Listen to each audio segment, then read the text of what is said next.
awesome, but like Vegito was kind of like.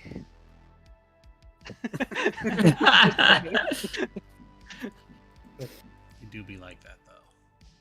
And he was just so much like all his techniques and everything were just so much cooler. They were more like unique. Like Gogeta is just like I have the Kamehameha and I'm just a little basic bitch kind of in Listen, terms. as a Mayo, Alec, gun. I don't know. as They were kicking a booty asses forever Vegeta stan, I will tell you that anything where Vegeta is dominating is always the best. I mean, he frankly has the better wife, so. Now, the only time in my heart that Gogeta wins is Super Saiyan 4. That's I take a hit from that, just saying. However, otherwise it's Vegito. Oh, Ryan, I should probably start chilling. Yeah. I did like the little comics of like Bulma just being an absolute genius, where like to the point where she wears armor to bed instead of lingerie. Vegeta's just sitting there sweating like she's the perfect woman. This is why I married her. God I love how it was like canonical that male Saiyans are like, we only wed when we find somebody who's strong enough to put us in our place. And it's just like, that's like saying I'm a bottom, but in cursive.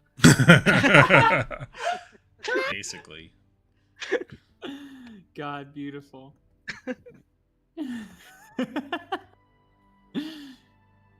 Which, Or- Goku, I could see it. Vegeta, brat bottom.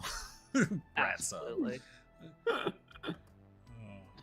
Things. There was a good comic from that same group where they did the battle armor, but it's Goku and Chi-Chi having sex, and Chi-Chi takes out the strap on, and you see Vegeta's initial shock face, and then just like the not so bad face. And it's like oh, he just learned a new training technique.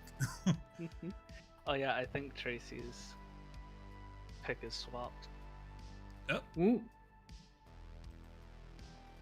Season 2 of Things Oh, Like Fun. I do have the two of you in the wrong spots. Good catch. That's an easy It was- fix. It was Dougler, but Oh well, sure. I'm giving you credit for voicing it, and I never give Dougler anything. No, thank you. You know what? Fuck Dougler. Yeah, that guy in particular. Jeez. Yeah, God. Good catch. Fine, I'll just go home then. Just- Wait, I am You are home. But no, good catch. That's an easy fix.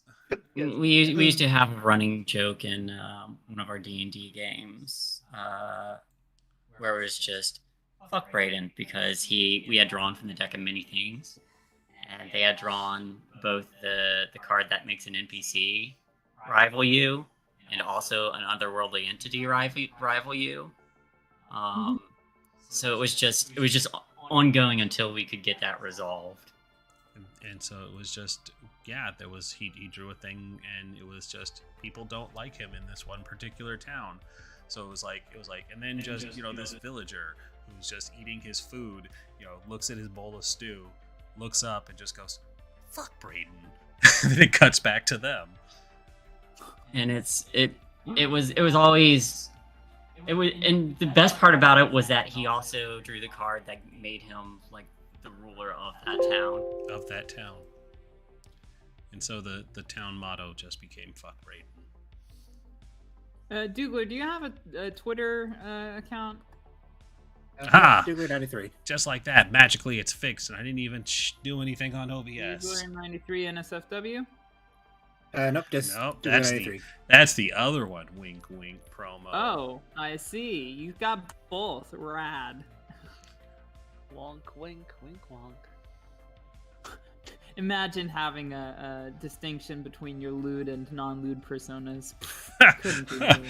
Filthy casuals. It's funny because I have a lewd alt Yeah. for the even lewder content. Considering that I've been doing a lot of the manipulations for Final Fantasy XIV, I should probably make one and share my stuff. Top fucking cack. Yeah, you should. I should, but I don't know what I would call it yet. Okay, I'm making an alternate thing for the cameras, so it is Rindus to Windus. Windus to Windus. Gotta get that Windus. Alright, this is gonna be separate cameras for when we have 5 people. So 5 cam shuffle. Do the shuffle. GWG stands for Porn with Games. Porn with games. Yo, if we could actually get away with that. Ricardo. That'd be great. We'd have to start with Laser Shoot Larry though. It's just like it's expected.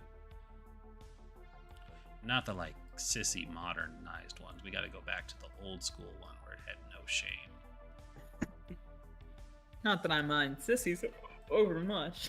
No, no, this is not the sexual kind of sissy. I mean like the wimpy kind of real, hanging it back and ruining the fun for everyone kind of sissy. Ah, pathetic. Yeah. What a weakling. What's a weakling? Not the fun porny kind of sissies. No sissification here. Yeah, my girlfriend's really into sissy smut stuff. Well, she used to be, and since she transitioned, she's been like increasingly less interested in it and more into bimbo and breeding. I always found bimbo really weird. I think the features get too exaggerated. I mean, I have the same opinion. I'm not gonna lie. Like sometimes it just gets a little too exaggerated, and the lips are like really out there, and it's like, It's it's the not lips. really interesting to me anymore. It's the lips for sure, and like I understand where I get the it. appeal of it comes from, because it goes back to the whole like fertility thing. Everything's sexier from a fertility standpoint when it's thicker, and it's like yeah, but then you just make them look like a big old donut. Yeah. I'm gonna toss the at everyone in our in Diesel Shot real quick, if that's all right with Absolutely. y'all. Mostly just like obviously we'll start when we start, but I just want to get the ball rolling. Yeah, there. I mean, we're live right now. we are live, so Shay, you are free Exactly. to get us started. I'm just setting cameras with the assumption of 5. Okay. Well, hello everyone. Please excuse our camera setup. We are down one, so we are readjusting. And we'll have to readjust again if said someone shows up. But we're gonna go ahead and start introducing ourselves. It's been another hot minute. But yes. Hello. I am Shay, or Shay the Fae on Twitch and Twitter. I am the dungeon mistress today, or the storyteller, however you want to look at it, for this game of Things from the Flood. The Stillwater Chronicles caught on the other side. Last time we had finished up our last season of, or the last episode of the last season, but that is far from the end of it, as I do have plenty of ideas on the back burner ready to be used. However, we are going to be having 2 new PCs jump in for this game as well. So first thing I'd like to do is swing around, have everybody introduce themselves and who they will be playing. Starting with let's start with Rindus. Oh, okay, sure. Hi, it's me. I'm Brindis. Fighty Wipe Games. You know me because you're here watching it, or maybe you don't know me. Welcome. I will be playing Astrid. Astrid is a motorhead. All right, and we'll move down to Dougler. Hello, everybody. I am Douglas93. I will be playing Joanne Campbell. She is the lone wolf. Then bring it over to Zonis. Hi everybody, I'm Zonis, and tonight I am playing Jermaine Elliott. Lydia is taking a back seat for a little while. And then finally, up to Pat.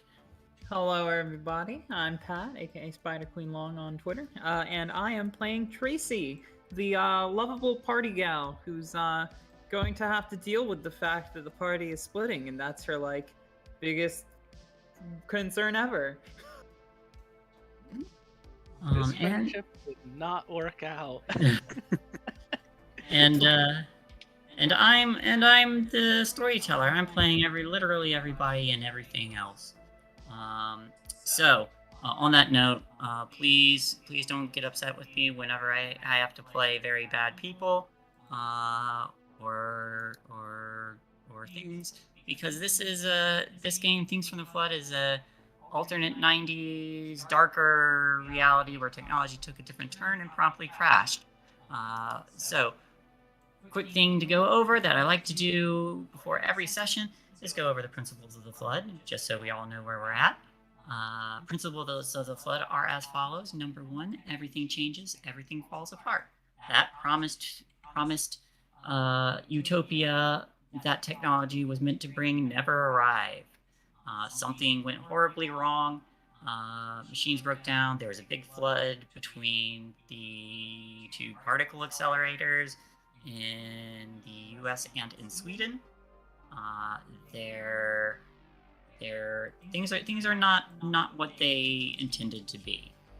Number 2, everyday life is full of demands, boredom, and conflict. The players are playing just regular teenagers. They have jobs, they have school, they have everyday teenage problems. Number 3, the mysteries are exciting but dangerous, and only you can stop them. For whatever reason, the teens are put in the situation where they're the ones who resolve the mysteries, or solve the problems, or deal with the danger that nobody else can deal with. Adults are, for the most part, not able to help. Either they don't believe them, or everything seems silly. They have their own lives, and or maybe they're annoying. I don't know. Who knows? It could be any number of things. Number 4, you are neither kids nor adults. You are all teenagers. You don't have the safety net of being a child. Terrible things can happen, but you don't have the responsibility of being adults either. And number 5, the game is played scene by scene, much like a movie or a TV show. And finally, number 6, the world is described collaboratively. While I may have the final say in what happens in a scene, I'm not the only one designing this world. Everybody else, all these players get to come up with ideas and things to throw in there. And once I give the okay, it is canon. So on that note, everybody please remember your X cards. If something gets a little too dark or makes you uncomfortable, since there are some heavy topics that we could potentially run into, not saying we will, but in case we do, remember to have those cards ready. Slap those down. We will immediately pause, take a back seat, and discuss how to proceed from there. Same goes for the audience. If something makes you uncomfortable, feel free to step away for the scene and return when that scene's over. I think that's everything I need to go over. Hey players, what happened at the end of season 1? So much shit. Yeah, a lot. Some stuff, largely. Just some stuff and things. Lots of stuff. We're getting to things we shouldn't. V found her dad. That depends on whether what actually happened last time even happened. So, I mean, it really depends on like what your view of space-time is, kinda. That's fair. What is reality even? Hit it with a broken axe till it starts working again. Did what happened actually happen?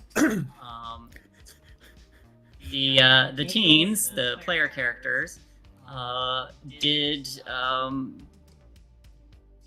discover the entity that they had been in conflict with, namely the Omni Network Intelligence, aka ONI. a artificial intelligence programmed and tinkered with in such a way that caused it to loose itself upon the unsuspecting masses and utilize the terrible terror and space-time to quote unquote save humanity, as its primary function was to ensure the well-being of humanity.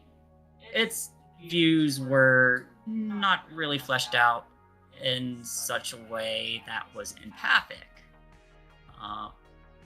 So the teams were able to fend this thing off and not be uploaded to their perfect utopian virtual world, I suppose. They didn't get uploaded, so Utopia can suck me off. yeah. So it seems everyone said no to paradise. We just want to be left alone to have a good time. I mean, No, Lydia was you really must tempted be to uploaded and have a good time. Lydia thought several times that she might just let this whole thing happen. Yeah. Ooh. Have you considered letting it play out? You taught it what human fear is all about. Tell me, android, can a creature like you experience fear?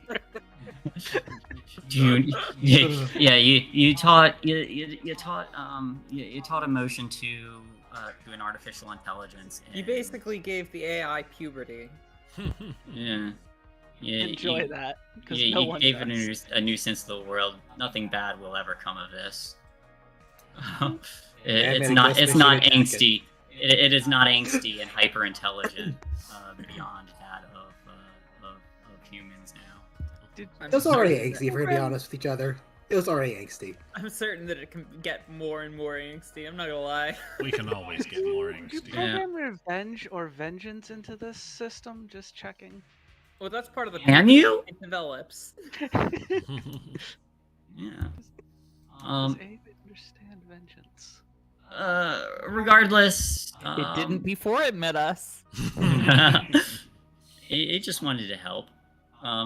Regardless, that AI has been shut down, and with it shut down,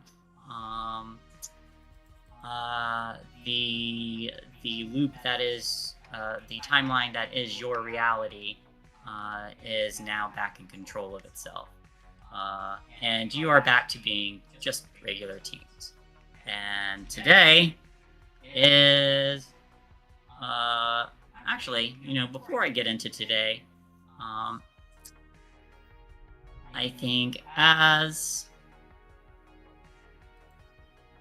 everything opens up, I'm gonna say there's a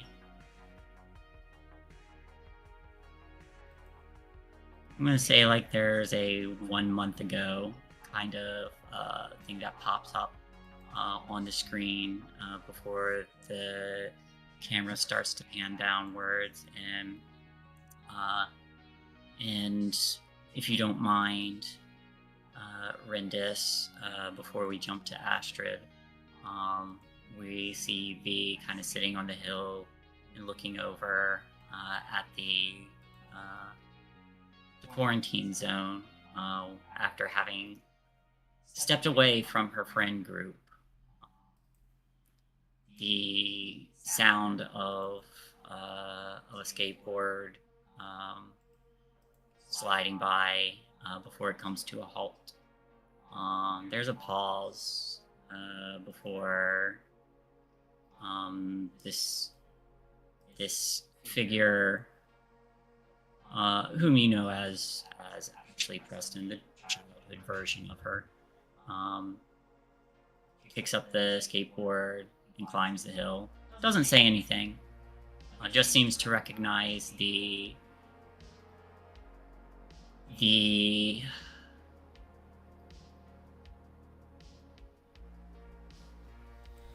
seems to recognize the pain someone experiences. Doesn't say anything.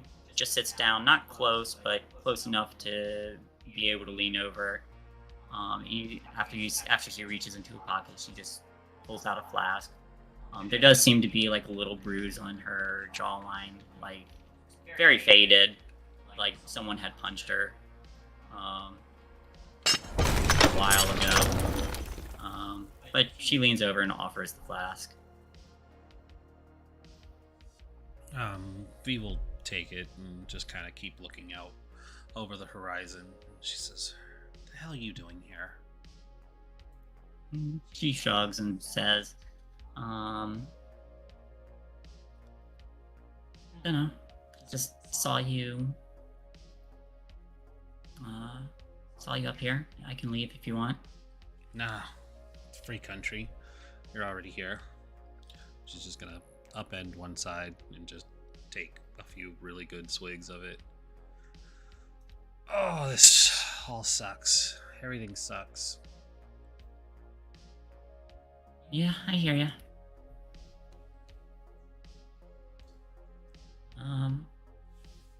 It doesn't have to suck all the time, though. She starts reaching into her pocket again. I understand your time is very valuable, so... Apparently it's not, because it got pretty rewound recently. But do go on.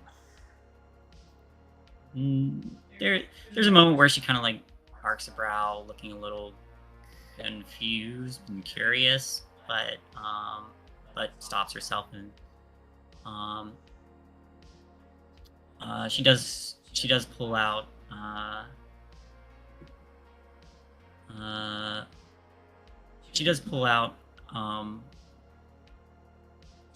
some money and then just offers it. This is just a thanks for spending time with me, I guess.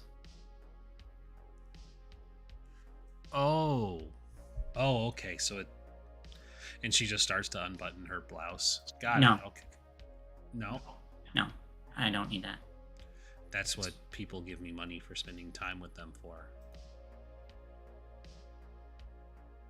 We're hanging out with me. Sure, it's your money. And she'll take it and pocket it away.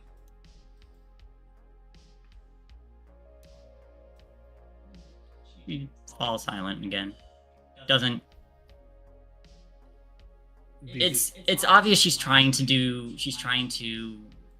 be generous without being generous. Mm-hmm. V hands the flask back over to her. She takes a heavy hit from it as well.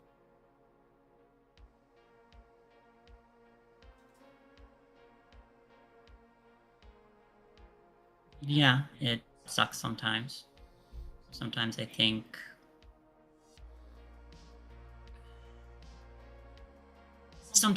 I'll find some people who have gone missing.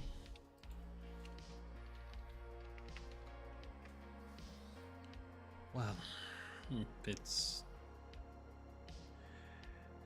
sometimes, not always. Sometimes it's better to just leave them buried with the memories you have. I guess I got lucky in being able to find somebody that I thought was lost, but the reality of what could have been if I was able to get them back in the way I wanted probably wouldn't have worked out so well.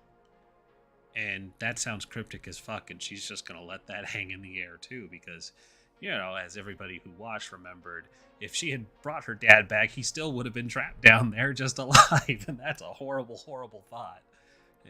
Un-Thanos snapped people who were in motion when they got snapped. Yeah, you see her open her mouth like she's about to ask the question, and then kind of like shuts it, knowing full well that if she says something wrong and pisses the tougher person off, she'd probably be walking home with another bruise.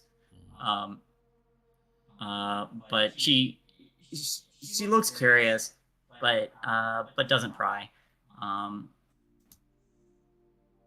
I did also have a crazy idea way back when to try and make a place where everybody could be happy, see people they've lost before. Yeah, I know full well what you were trying to do. Would you? You know what? I'm gonna just fucking say it. We experienced it. Your test didn't work out quite the way you hoped it would, but yeah. With V's character sheet, give me either an heart empathy or heart charm. Your choice. Roll tiny, load faster. Do. Roll 20's not loading fast enough. Do. Like, you're not using this character anymore. We're not gonna load. Oh, come on.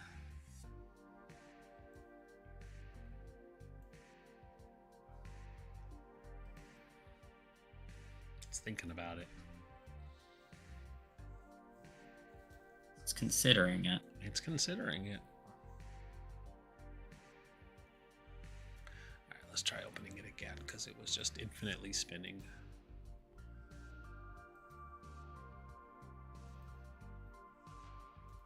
It is infinitely spinning for me, too. That's annoying. Like, my other things open just fine. Well, I definitely had my other sheet open just fine.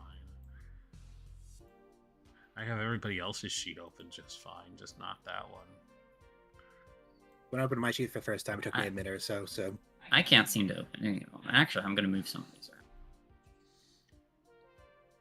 Yep, there it is. Okay, you said heart, charm, or empathy mind. Ah, she has 0 dice in empathize mind, so it's going to be heart, charm. Does she still have her conditions? I'm going to say no. Okay, that'll make this easier. Charm heart, you said? Yeah. 1 success. 1 success. She does not go pale and panic and run away. That's good. But she does look unsettled. Doesn't. There is that very, very unsettled kind of look, and she just turns and faces the quarantine zone, stares out across it, and it's just like, huh. And you see her throw her head back and take a very heavy hit from the flask. Yeah, listen, I get it. You had great intentions for what you wanted to do. It's just that the best intentions usually lead to the worst kind of outcomes. So don't try and decide on how other people will be happy. Let them figure that shit out for themselves. Yeah. Cool. You see that she hit the flask really hard, Mm-hmm. like to the point where she started coughing a little bit. Yeah, you gotta slow down with that. You drink too fast, you're gonna actually take me up on that earlier offer. I mean, You still can. You're just saying. like, don't get me wrong. I'm You're. not gonna be hot, but offended. You handed me money. I don't want to be that kind of person. It doesn't stop anybody else.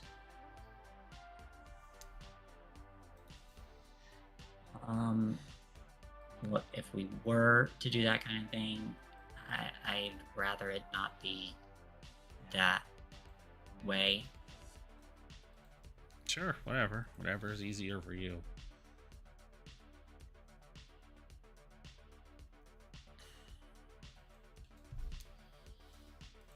So,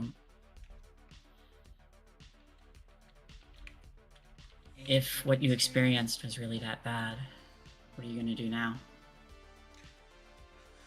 I'm gonna take a lot of me time. I learned some things about myself, about my friends, about my family, everything, and I'm not very happy with it. I'm gonna just take a step back for a little while.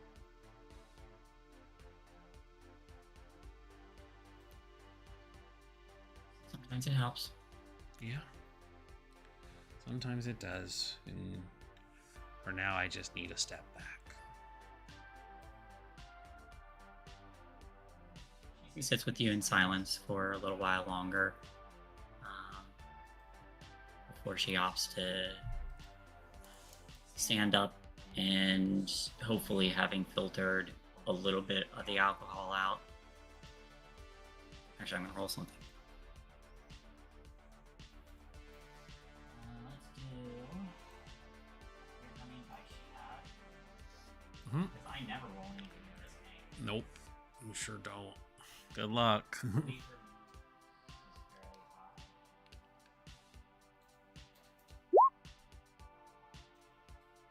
She does fall on her ass as she tries to skate away, and then gets up and just starts to walk. Can we try to catch her? Yes. Move body, I'm assuming. Yeah. She just very deftly, one arm pulls her down with a catch, and it's that, like, romantic lean. And it's like, doesn't look like you're gonna stay on your feet for very long. Yeah, thanks. Just helpfully set her back up. Blushes a little bit. I didn't think this through. My dad's gonna be real angry when he smells the booze. You know what's the best way to not get caught with booze on you? Not have it. I mean, yeah, that's the boring answer. Right, what's the not boring answer? Say you're spending the night at a friend's house, and she'll get up and offer a hand. There's that moment where any trace of her worry seems to flit away. She takes the hand and nods. It's a really good idea. Thank you.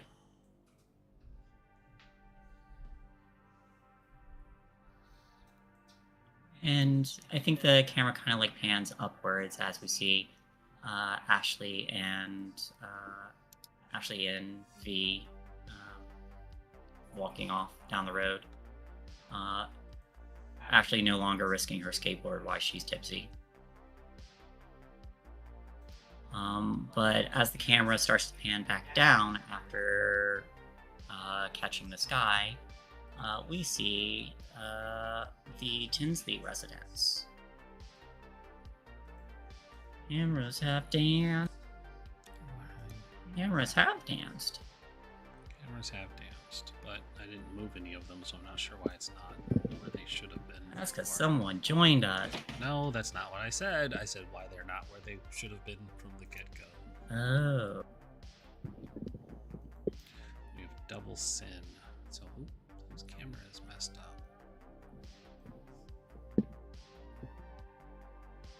Looks like me and Shay are sharing. Yeah. You guys can continue. I can fix this. Okay. But we see the Tinsley house, and as the camera pans through the window panes, we see Lydia and her father sitting by the table, and he's, from their previous conversation, says, "Sounds like you are prepared to get a little more involved in family business." Yes. I think it's probably the smartest direction for a lot of... smartest direction for everybody, honestly. You see he has like a case off to the side, but he lifts it and sets it on the countertop. And he says, "This is a good decision. You will get to see firsthand some of the things we do. But it is a large company, and as he unclips it and he pulls out a few forms, it does have some legal matters to attend to. And he passes over some forms that need to be signed, one of which is a non-disclosure agreement.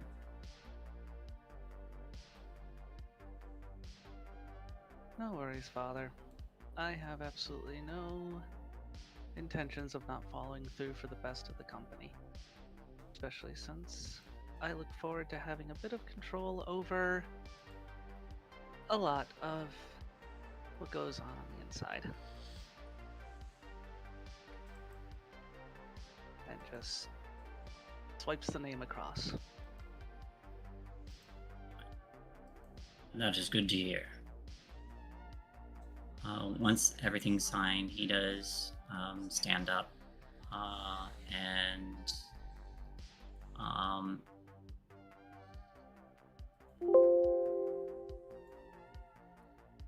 instead of giving you vanilla ice cream number 78, he just gives you regular vanilla ice cream. And also takes a bowl for himself. They both forget. They both forget. Oops.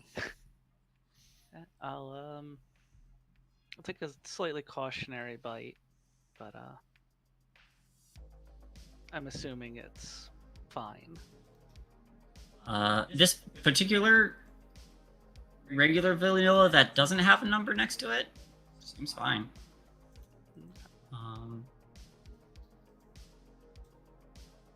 But he gestures for you to follow and walks back into his office and starts pulling out some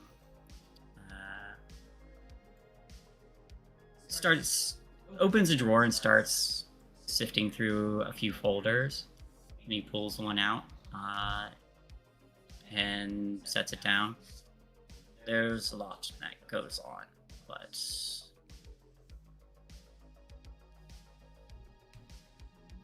plenty of departments that have to deal with different things. Some more recent ones are not always in our control, but soon will be. And he gestures to the folder that he set on the desk. Not in our control, huh? Not always. Not yet. You're telling me the great Tinsleys don't have a grasp on everything in the company? There's always an inevitability that we will. I look forward to a bit of control myself.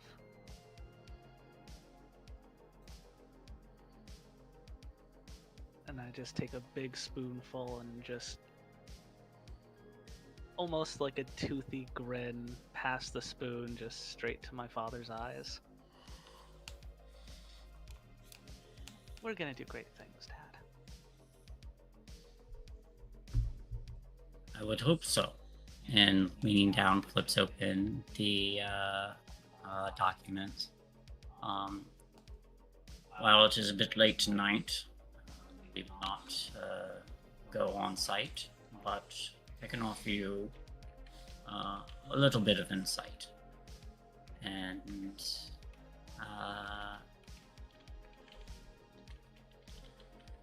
does Lydia look at hello? Goodbye. Oh, what'd we lose?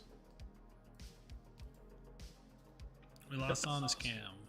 Oh no. Well, it's their scene, so stand by. Yep. I have never seen that happen before. My browser just kind of went dark. All right. Welcome back. Welcome back. Well then. Okay. Continue. My apologies. Alright. I was asking, does Lydia look at the documents? How big of how hardy are these documents? These look relatively new, so a bit sparse. If they're sparse, I'll give it quite an intent look then. Looking over these, a lot of it looks like reports and initial findings. A lot of it is dubbed. What's the not secret access, but restricted access? Oh, the confidential. Yeah, because there's like different levels of confidentiality. But these ones are on a restricted basis, but not like by no means can anybody know of this.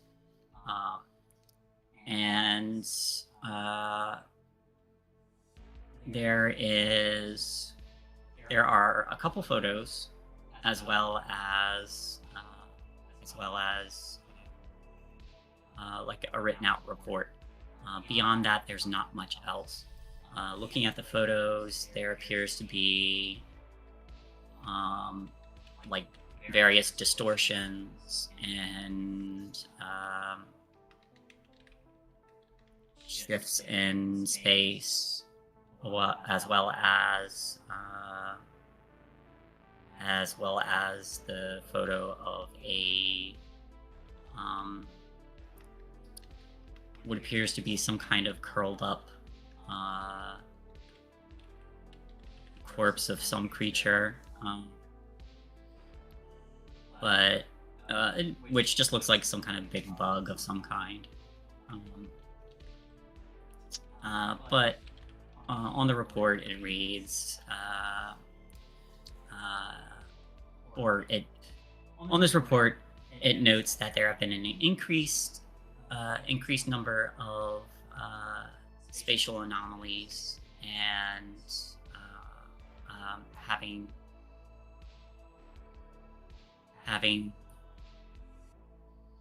followed the shutdown of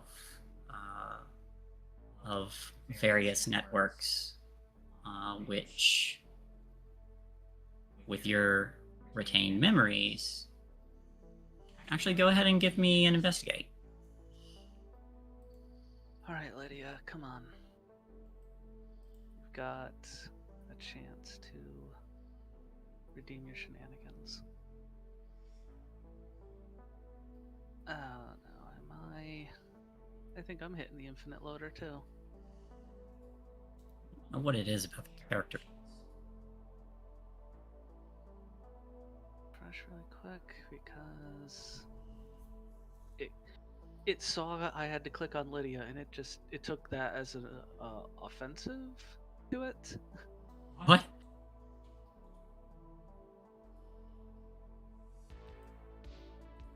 Wait, all the characters vanished. What? Roll20, what are you doing? I can't seem to open any of the character sheets. Everything else I can. Oh, Roll20, why are you doing this? Yeah, roll 20. Oh boy. Okay, here we go. What was I rolling? Investigate. Come on, Lydia. Somehow you got -1 successes, so I don't think that roll is correct. Yeah. It's because you have more conditions than you have in the stat. Oh, Yeah, but you should always roll 1. I think something funky is going on. I did. But roll without conditions. Yeah. I could have sworn I cleared those, but yeah, 0. Oh well. 0. Okay. You're not sure what this shutdown entails. But from the look of this report, it's essentially reporting a number of increased anomalies uh, following the shutdown of one section of the loop in the quarantine zone.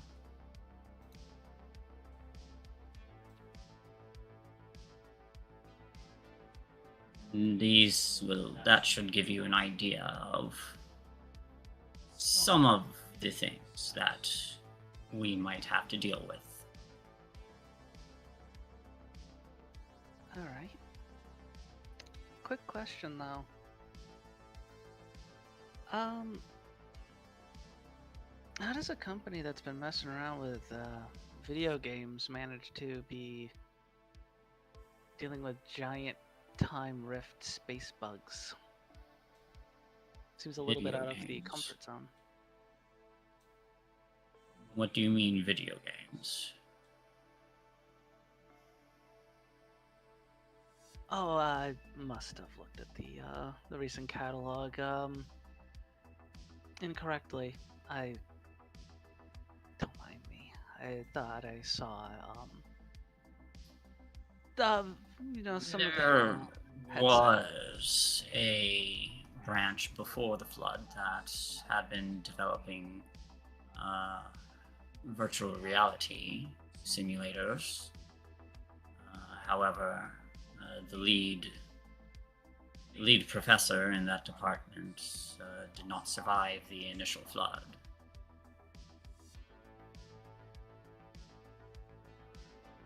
It's a shame. Truly. I apologize for my confusion. I'll take a better look at the product catalog next time. If this department you think might be beneficial to the company, then by all means I can pull up some of the old files on it. Lydia leans back, knowing probably damn well that no matter what happens, judging from the little conversation from our final confrontation about how everything just loops and loops and loops, she knows damn well that her dad's gonna get that division or product going up again and control, and Lydia just thinks back on it for a second and says, I'd be happy to help spearhead that division. I think it might be a wonderful asset to keep an eye on. Then I will look into pulling up some of those old files.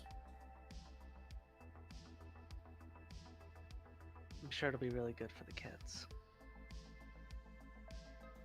I'm sorry, are you sure it will be very good for what? I'm sure it'll go over very well with the kids of today. No doubt.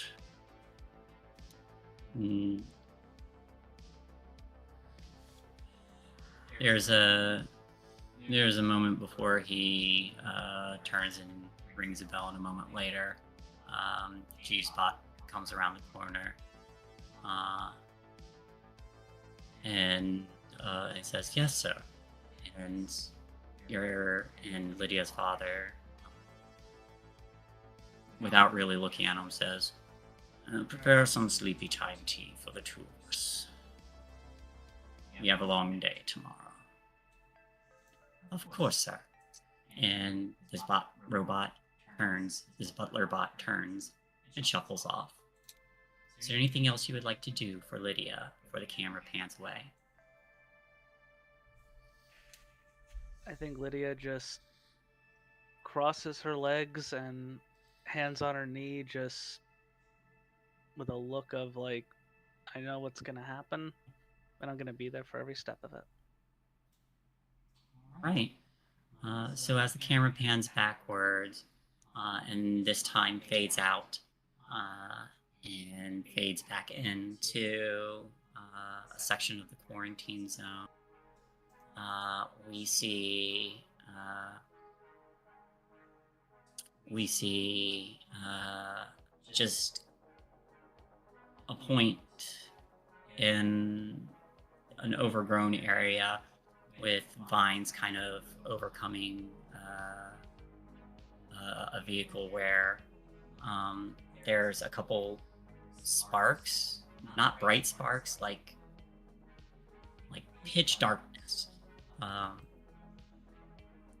where it arcs and then lingers and disappears, and then arcs again and lingers and disappears, and then arcs a third time and something falls out of it before that too disappears. And then we see just the silhouette of a few little tendrils. And then we're going to cut to present day, 1 month later. Quick question for everyone. It is a school day, but I would like to know what Joanne, Tracy, and Courtney have been up to. 1-1 space bugs. 1-1 space bugs. 1-1 space bugs. Space bugs. Oh no. Oh no. I'm sure it's fine. Tracy's applying to college. Penn State, baby. Penn State. All right. Yeah. So it's autumn, or it was autumn, but it's moving into the winter months, or the start of the winter months at this point, for school.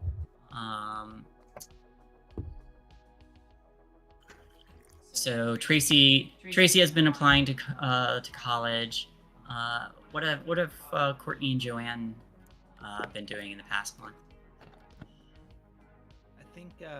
I think Courtney's really been wallowing in it and using it to write new music, and basically is just sinking back into her band at this point, I think. Does Courtney go on that long-awaited tour, or is that coming up? I think it's still coming up. Okay.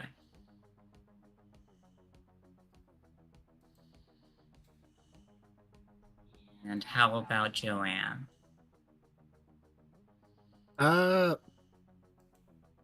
Think a little bit of a mix of things, because she's trying to get closer to Perfilu, who she's calling Binks now. Binks? Okay. Yep. Let me make a note of that. And she's also building a portfolio of art, because you need one of those to go to an art college.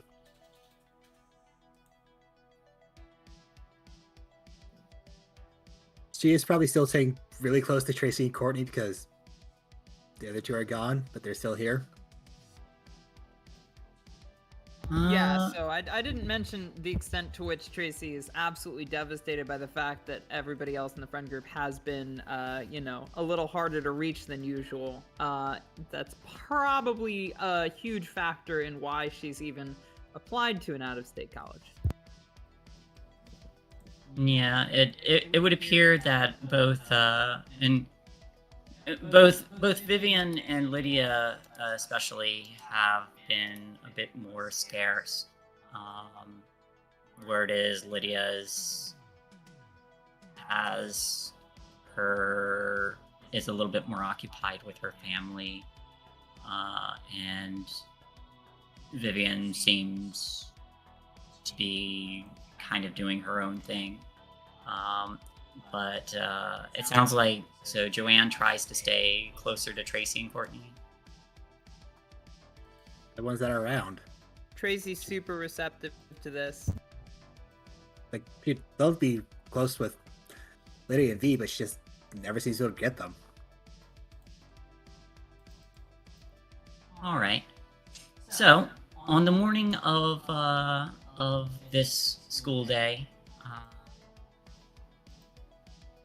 there is a call for snow later in the week, but on the morning of the school day, what does everyone's routine look like? And I'm gonna get to our 2 new characters after our 3 legacy characters.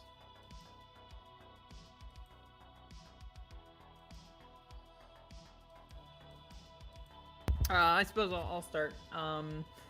So Tracy wakes up. She's running a little late. Her mom left a cup of coffee, not a pot, and a little note. It's the same one that she uses most days of the week. It's just, you know, a little chores list and have a great day at school. Tracy's, of course, waking up late, so the chores will have to wait until she gets back from school, but that's how it usually goes anyway. Yep. Oh, that's strong. She says as she sips on her coffee, not It's not alcohol like I'm drinking. Oh my it's god. an Irish What have coffee. I done? Yeah, no, it's an Irish coffee, and I feel like the camera cuts over to Kylie Evans as she's on her way to work, and she sips the coffee and then pauses and is like, "Oh shit." This isn't the alcohol I ordered. You know what, That wasn't- Tracy realizing it's her mom's downs it in a single drink. She's gonna have a good day at school. That wasn't Possibly the creamer. first That in was months. Bailey's. No, I just see they're actually out of that. It's Tracy's job to refresh the Baileys because her mom's so fed up with the Baileys being constantly gone. Wait, her mom doesn't know that she drinks. No, she does. She does. Anyway, She's the cool mom that lets her Yeah. kids drink. I mean, Tracy's mom is the cool mom. You know, she's definitely not aware of the extent to which Tracy drinks, but she doesn't really give a shit that she does. Anyway, Tracy bottoms that and tosses her backpack on. She is definitely running late. Fortunately, she actually lives really close to the school. And she's missed the bus, but she's jogging. She's jogging. She's aware that she's going to get there like after homeroom starts. But she'll get there before first period. Okay. And how about the other 2? As the camera kind of follows Tracy going through this, realizing that her mother mixed up their coffees this morning before she runs out the door, cutting across a field towards the school.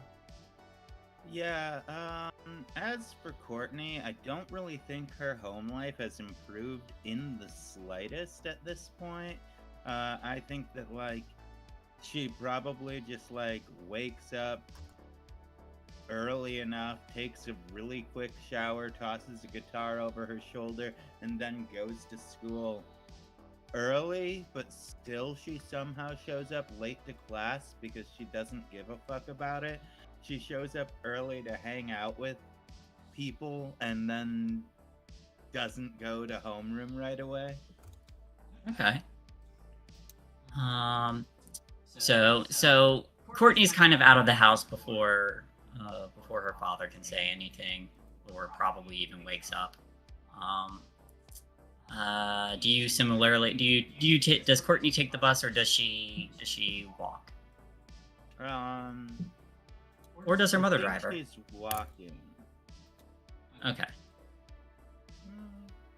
So similar kind of situation as with Courtney kind of waiting at school. How about Joanne? Joe probably gets up. She has the shower first thing in the morning. Has she convinced Binks to stay in the house? Or is he still coming and goes if he wants? Give me a hard charm. Fuck. You got this. It's all you. You have 2 No, the newly dubbed Binks is its own master, and you are the pet. So it's a normal cat relationship. Yes, and That sounds and- pretty normal to me. and they're there to make sure that you're taken care of, and even though you offer food and stuff, and they happily oblige in eating, they still bring like little murder presents. Aww, kitty. Yeah, some stranger, some are stranger than others. Some dead drifter no one will miss. It's Yeah, there's a dead drifter. Like, he weighs 200 pounds. How did you get him here? just licks his paw and grooms himself. No, but you do see this feline regularly,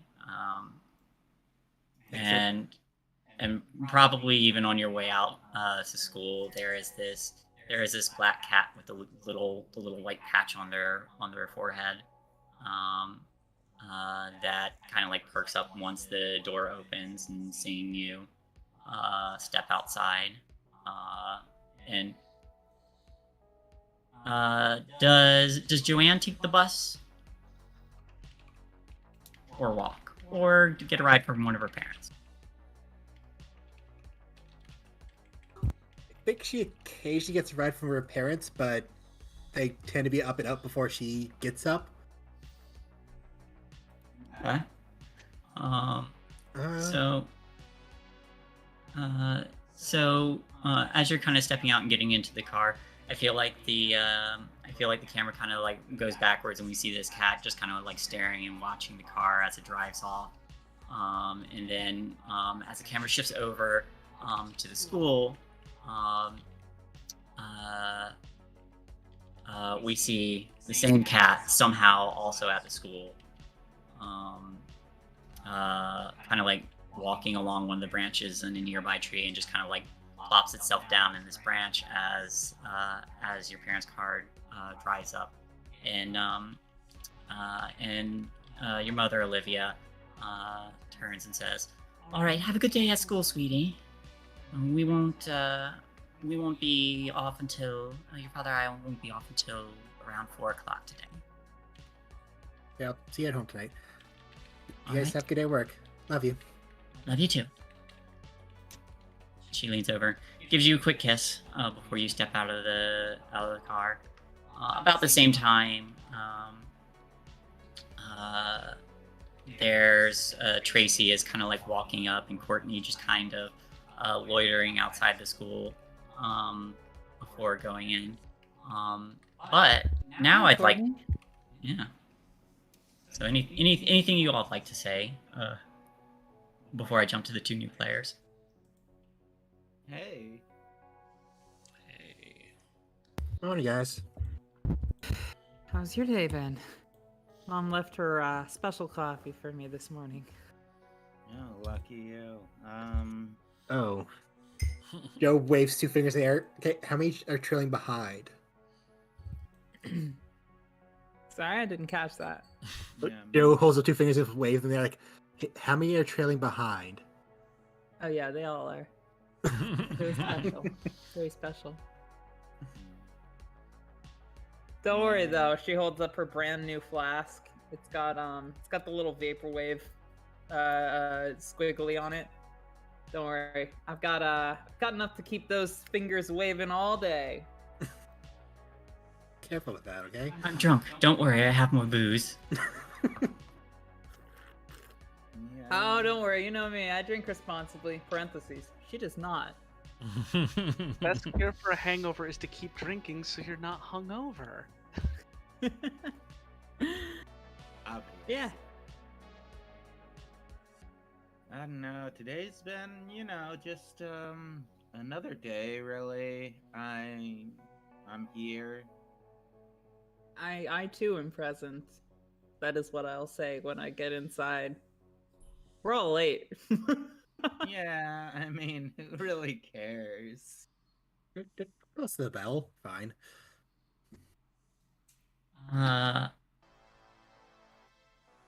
As the three of you are stepping inside school, I would like to ask,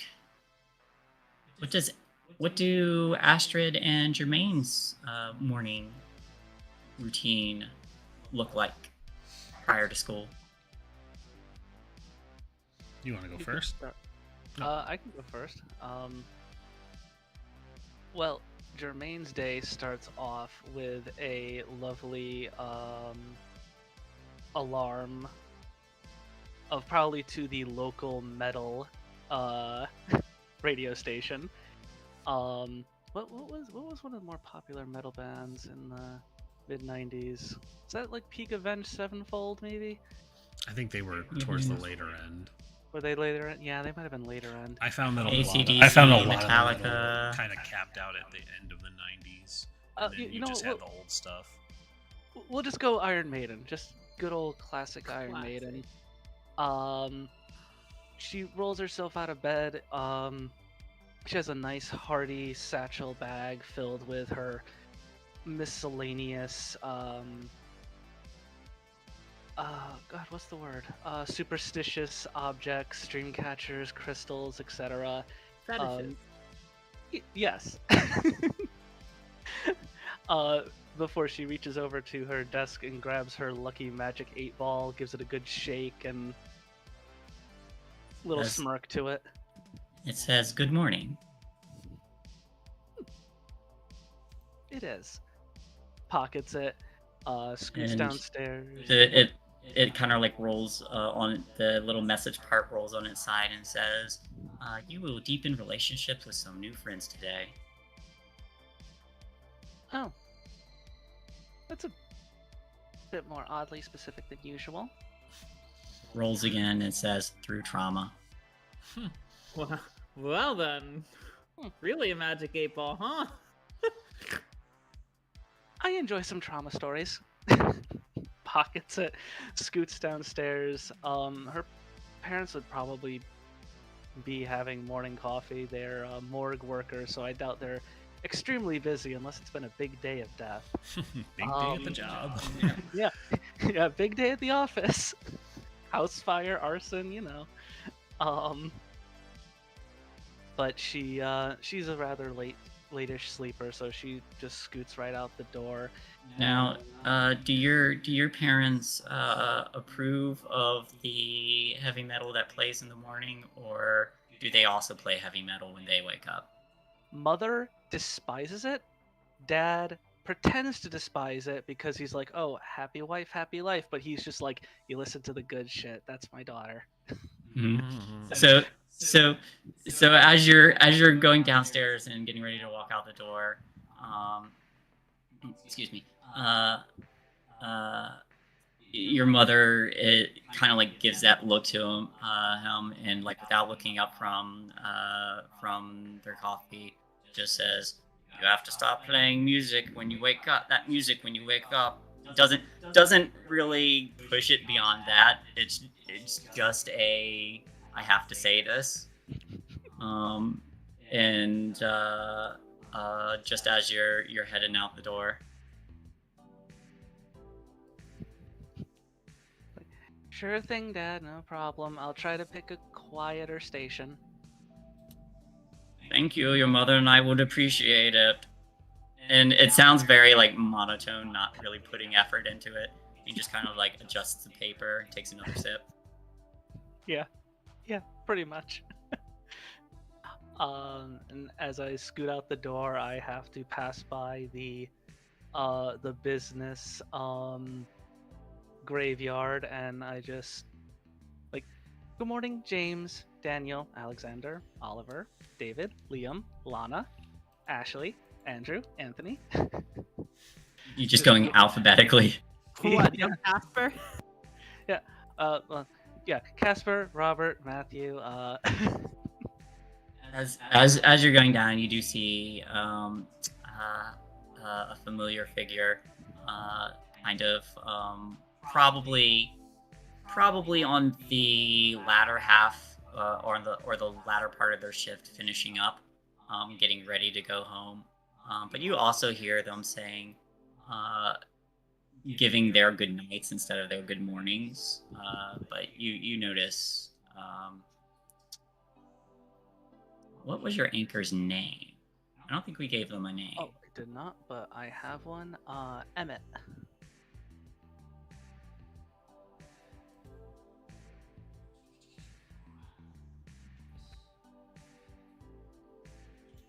Emmett's a pretty name. Emmett. Good old Emmett. He's a good lad. Yeah, he's had his own problems. He looks probably 20 years older than he is, but heart of gold, little on the stocky side, but you see those people that are like they look like they've done manual labor, but at the same time they look a little frail after all those years. Mm-hmm. You see him just kind of going back. Can I also say that he has one robot leg? Absolutely. Well, he has a robot leg. There's a story behind that, but you probably haven't heard it yet. Anyway, he's going by and he's giving his good nights. And as you pass, he just calls out, "Good night, Jermaine." Good night, Emmett. Usually you say good night when the moon is out, but it's fine. Well, it's my night now. You're not wrong. You're not wrong, Emmett. Enjoy your day. Enjoy your sleep. I'll enjoy it as much as everyone else here. Good night, everyone. He starts waving at the graves. Don't enjoy it too much. We need you to come back tomorrow. No promises. But I'll try. This guy.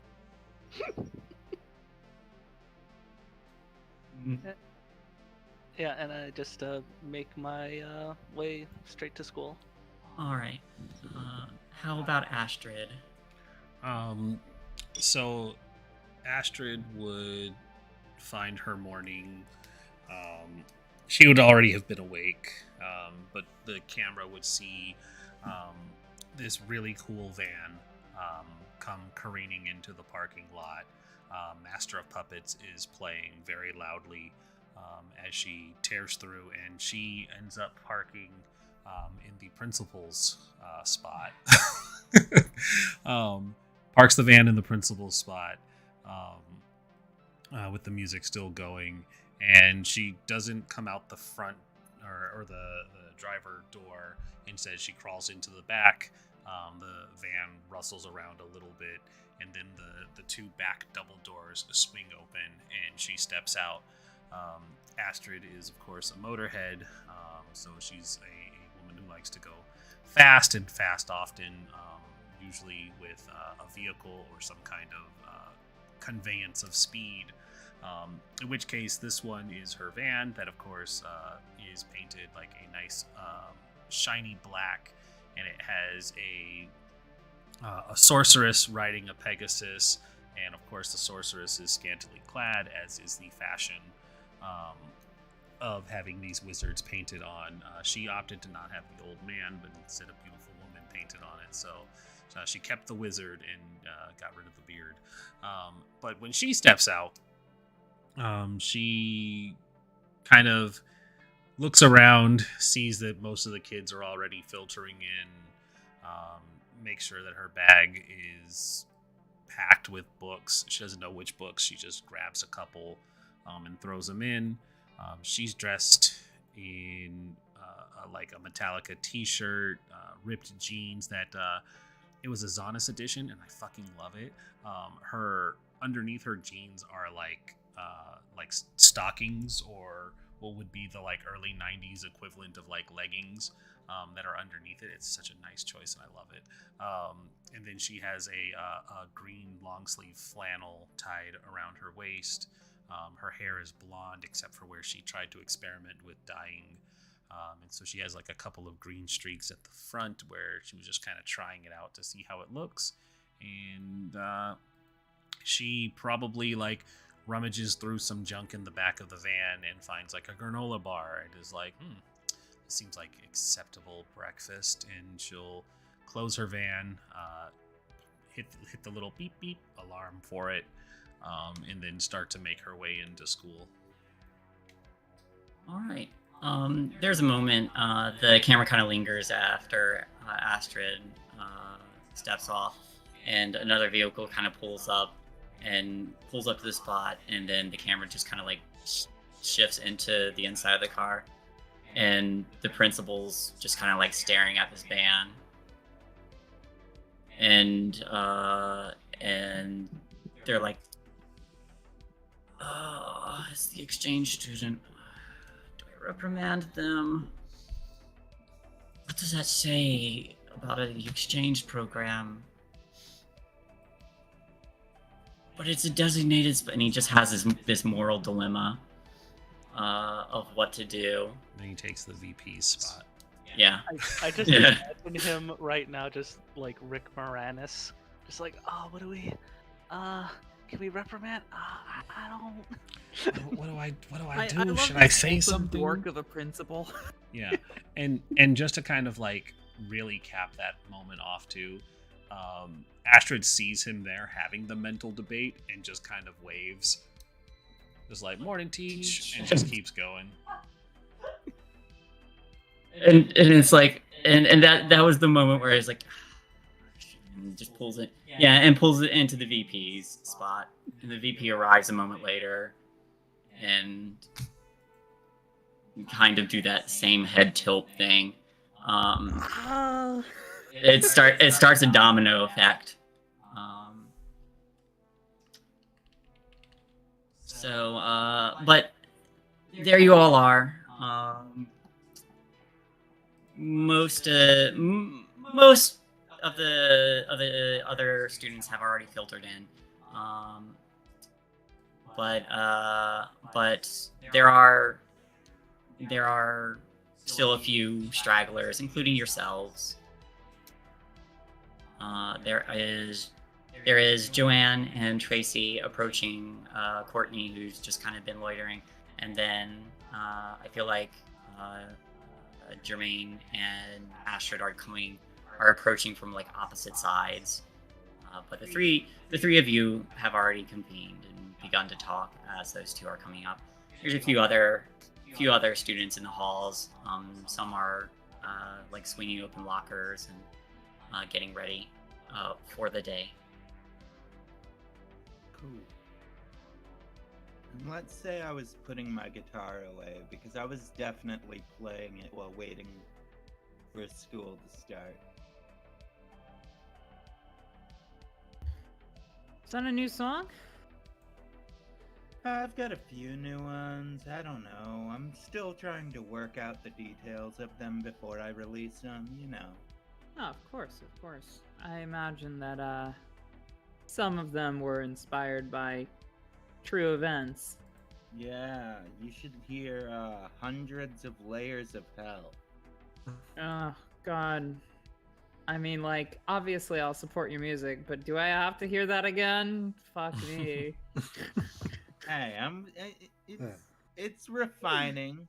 After you write a song, you have to play it a couple hundred times before it's done. I am teasing you. I love your music. Don't kid yourself. I'm your number one fan.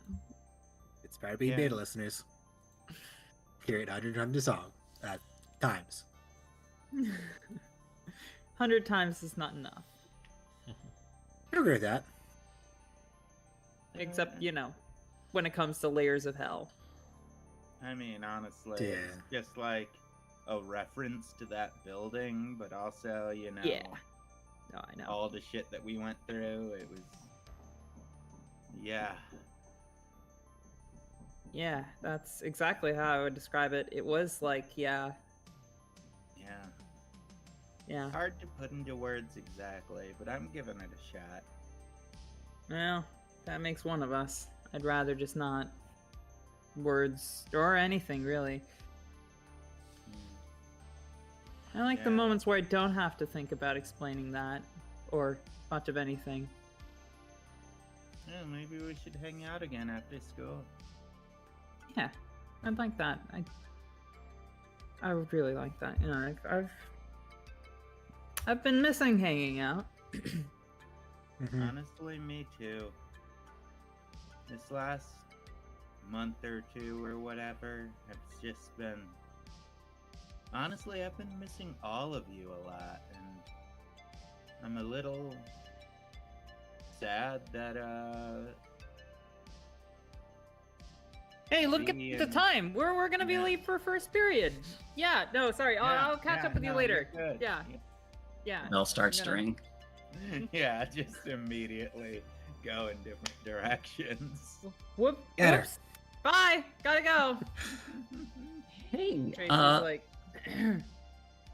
wiping tears, pretending not to be upset. Takes a shot. First period. Okay, I can do this. Courtney wears all that shit on her sleeve. Sorry. what does Guys, that was perfect. what does everyone's first period look like? I What think I have class are you in? I mean, English. I dreaded high school because my first period for every single year was math. Oof. First thing in the morning, gross. Mm-hmm. It was my first class every day. Mm. Damn, that sucks. It was I mean- horrible, and it was with the same teacher who hated Oh. me. I was always really good at math, and once I hit high school, I kind of stopped learning any new math because I was in a college prep school and middle school, and then I moved down to Florida for high school, and that has like the 49th best education. Wow. Yeah. So I literally didn't learn any new math in all of high school because I had already done algebra 2 in middle school and geometry and shit, and then they didn't even have trig or calculus in my high school. Wow, that's kind of bleak. Yeah, I mean, as considering expected math from was Florida, my though. favorite. Are you all in the first home period? Oh, sorry, I got. Sure. It I gives think us the I- reason to meet up and split up. Yeah, sure. That could work. My high school classes were huge. They were like 27 plus students. So Yeah, we're like 30 plus people. Mm. Yeah. I thought I was missing it, but I guess I'm on time. You're late for homeroom, but you're heading to homeroom. Homeroom's not over yet. You're not gonna miss first period, but you're late for homeroom. Excellent. But as you all are moving through the hall, the PA does go on, and you hear the announcements going through their normal routine. They do.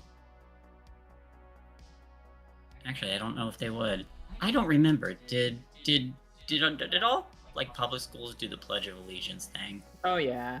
Oh yeah. Yeah, that's Good. probably the first thing they do. It's also the 90s, so people weren't really challenging it as much. Yeah. Yeah. Are people challenging it now? Good on them. Fuck yeah. It was largely not done by time I was graduating in high school. I don't even know if they Oh, still damn. do it. Yeah. I guess I went to a honestly- weirdly patriotic school. I mean, Yeah. my experience was 15 years ago too, but yeah. I mean, you're older than me, High so There you go. school, they stopped making us do that, but grade school, they definitely made us do that. Yeah. Like, honestly, I was one of the kids that I'm pretty sure in high school they did still like do the pledge, but like I just never stood up for it. I just kind of sat there, and they I were got in like, trouble "All for right, that." you're allowed to protest," because I had like a 24-year-old teacher who was just like, "Yeah, I don't care if you stand or not."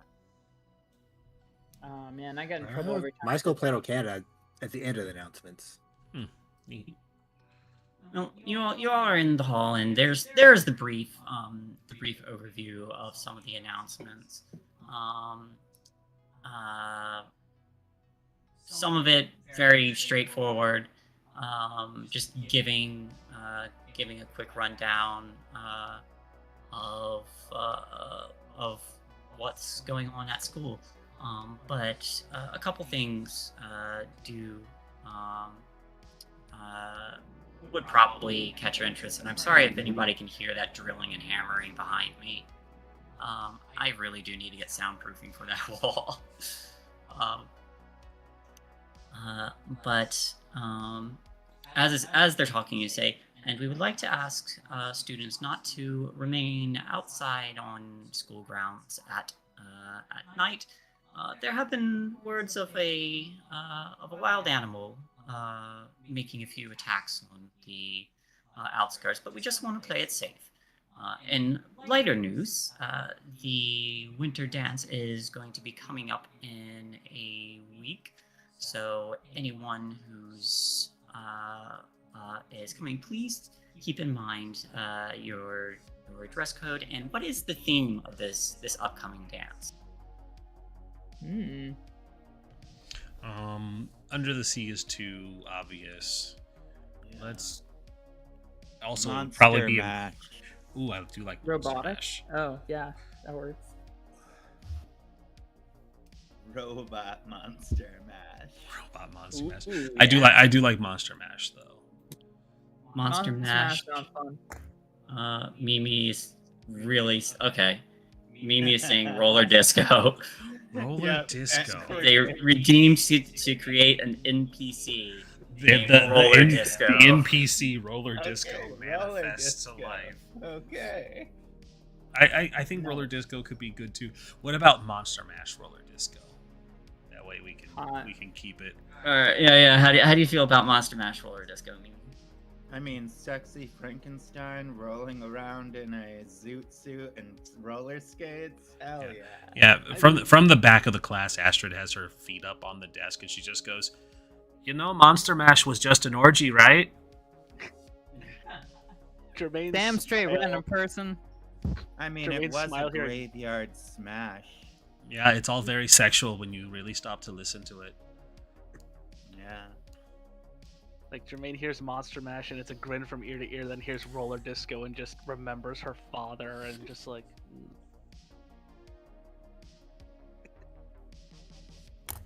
Oh no. Oh no. Oh no. Oh no. Okay. So it is the theme this year is Monster Mash roller disco. That's a mouthful. All right. It sure will be once you start doing the Monster Mash. But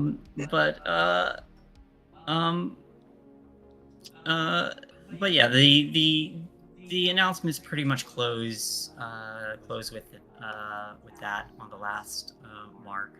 One, there appears to be some wild animal on the loose, and two, there's a dance coming up. And it gives the regular spiel about everybody being safe. But with that, the homeroom bell does go off, and whether or not you all made it. Although it sounds like Tracy did make it, as she kind of looked back, and Tracy would recognize Astrid, right? I believe. Oh you yeah, said? I've seen her around. What's Probably up? been to a party or two together. Mhm.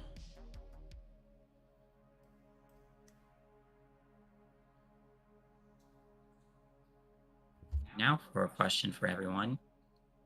As the bell rings and folks begin to disperse, what is your first class together, if any? English.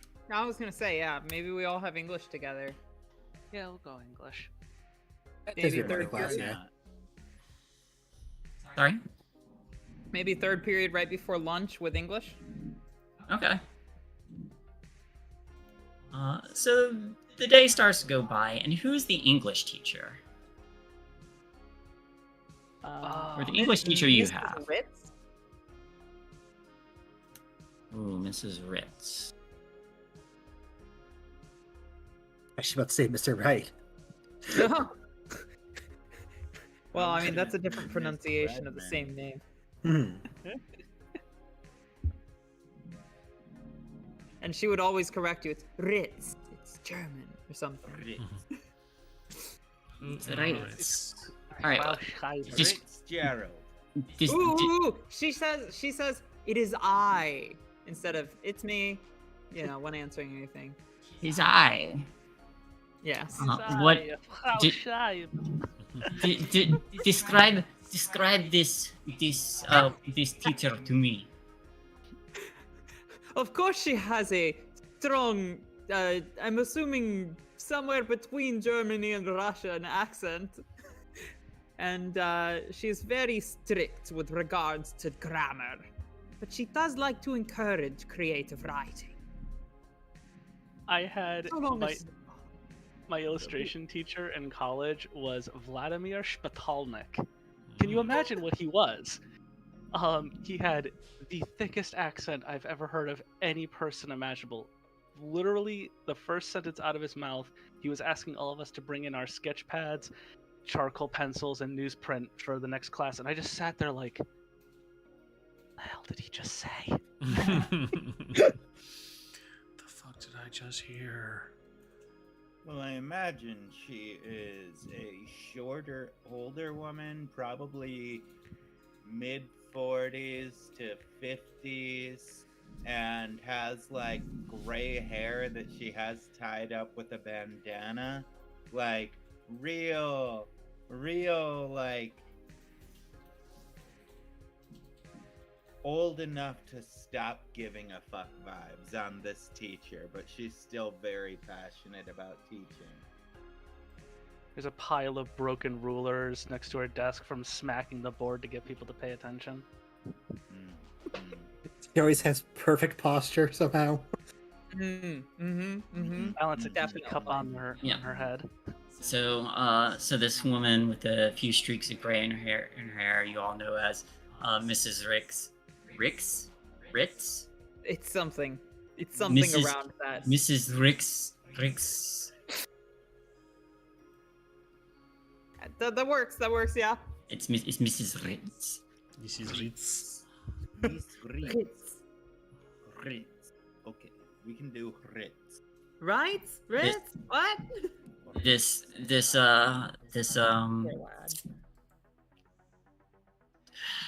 somewhere around Germany or Russia or the northern northeastern kind of Asian area English teacher.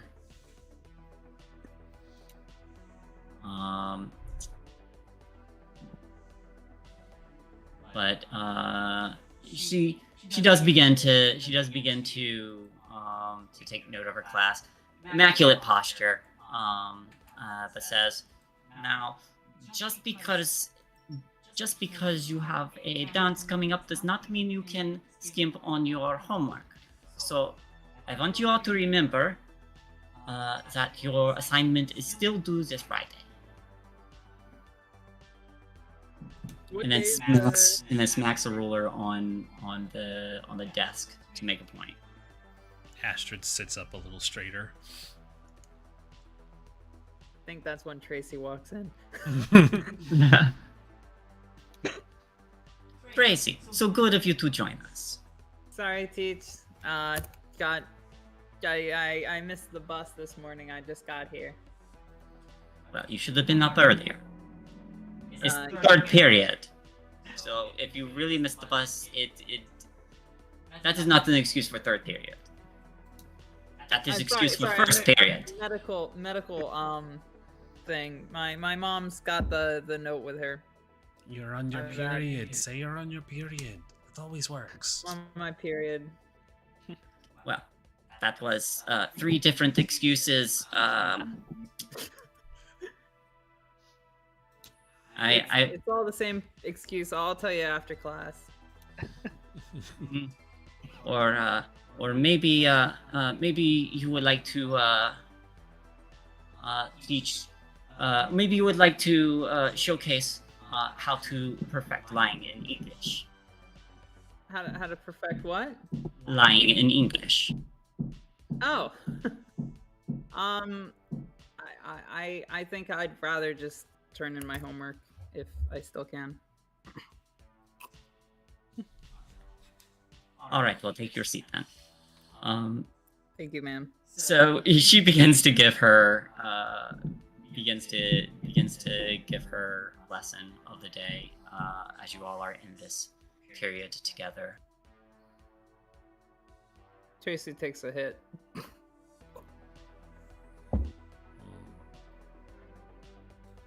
Discreetly. Very discreetly. Give me a sneak body roll. Oh god. Oh. Shit. Okay, let's see if I can open my character sheet. Oh no. I think it's giving me the eternal loading screen too. Damn. Do you want to come back to me? Do you remember how many dice you had for it? I really wish I did at this moment. I know I have a 4 in body, and I believe I have sneak pretty high leveled up. I think it might be 3. So 7 dice, maybe? Yeah, we can go with that. I feel I'm bad willing to because I swap had it. everyone's sheets open earlier and I closed them. Oh. 1 success. All right, you managed to very discreetly take a hit without Mrs. Ritz noticing as she begins to go into her lessons, writing on the dry erase board. But where is everyone situated? Are you all relatively close together? Back row, feet up. Jermaine would definitely be back row. She's just like, I don't want people behind me. I don't trust people enough when they're facing me, let alone behind me. Window seat, mid row.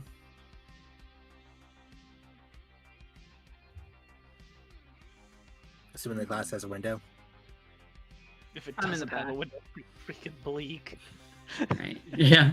Most like in high school. I don't know what Yeah. the It's some glass of is some of those classes didn't have windows. Definitely towards the back, but not the very back. But like, you know, if there are 4 rows, 3rd row towards one of the sides. Yeah. So it sounds like Courtney and Joanne are like right in front of Astrid, Tracy, and Jermaine.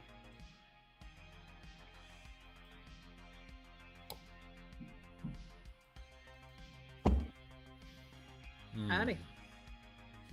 Hey, how you doing? Excited for the dance. Well, everybody chose the orgy, so it should be fun. Can't wait. What did they expect when Our, they called it a Our monster dance is mash? over in... I think they still think it's a fun song. Usually people who do not have sex very often mistake the song for something Halloweeny. Yeah, those fools. Those fools.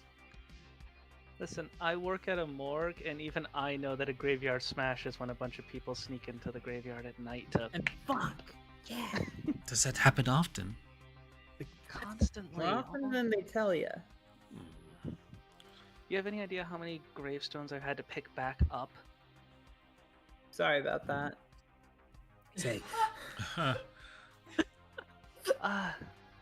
Thank you for making my life harder.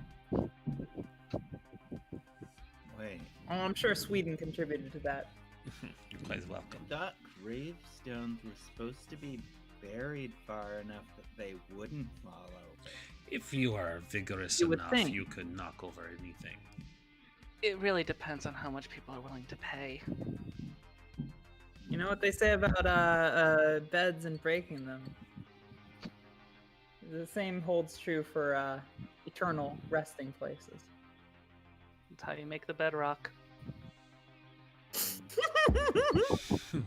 Hell yeah. Jermaine might not like people, but she's not above making dirty jokes. You know what? You remind me of what's that show called? Wednesday from Addams Family. Is that rude of me to say? No. I liked Not at all. Wednesday. She had a flair. She's an Wednesday icon, was honestly. Cool. Dead ass. She knew how to keep people away. You know what? I can respect that. I can respect that. Shit, what page are we supposed to be on? You have a book? I've just been doodling in a notebook this whole time. See, actually, they have this book in the 27. library. You don't have to actually have the one that you were assigned to begin a class. Yeah, I do have a book. It's just not the class book. I'm reading Naruto. I don't know. So I don't want to be called. Look, I don't want to be called on and not be on the right page. You know, like I've already fucked up the beginning of class. I'm sorry. I'm probably paying about as much attention as everybody else. Ugh. I wish I could say I knew what was going on. Do you know English numbers? Ha! I am more fluent than you think. It's Yeah, all they actually have an education system in Sweden, so I hear.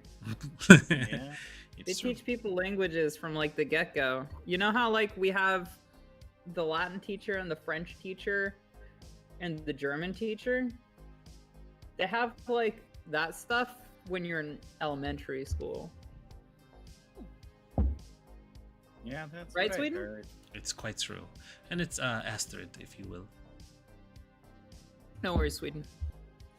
I mean Astrid. That's good. I was gonna say no problem, America. You know what? I'll take it. Okay. I could start calling you cheeseburger or hot dog if you prefer. Come on, my hot dog, why don't you? She wiggles eyebrows. I wiggle back.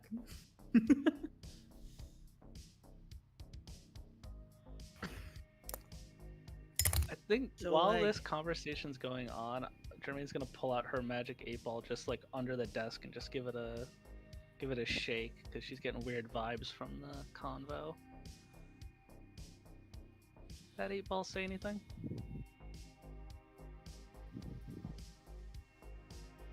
Try again later. Oh, look. Says what now? Sorry, what now? Needs to try again later. Yeah. Alright, meatballs. I've got a proposal. You strike me as a cool person. What say you? We spike the punch. I can certainly make a good distraction. And I've got the booze. Please tell me Could be you a know fun what party. Please tell me you know how to spike punch because I don't need more work at the morgue. I'm a professional. A fair fashion. There's no mixed drinks. When you shake the 8-ball,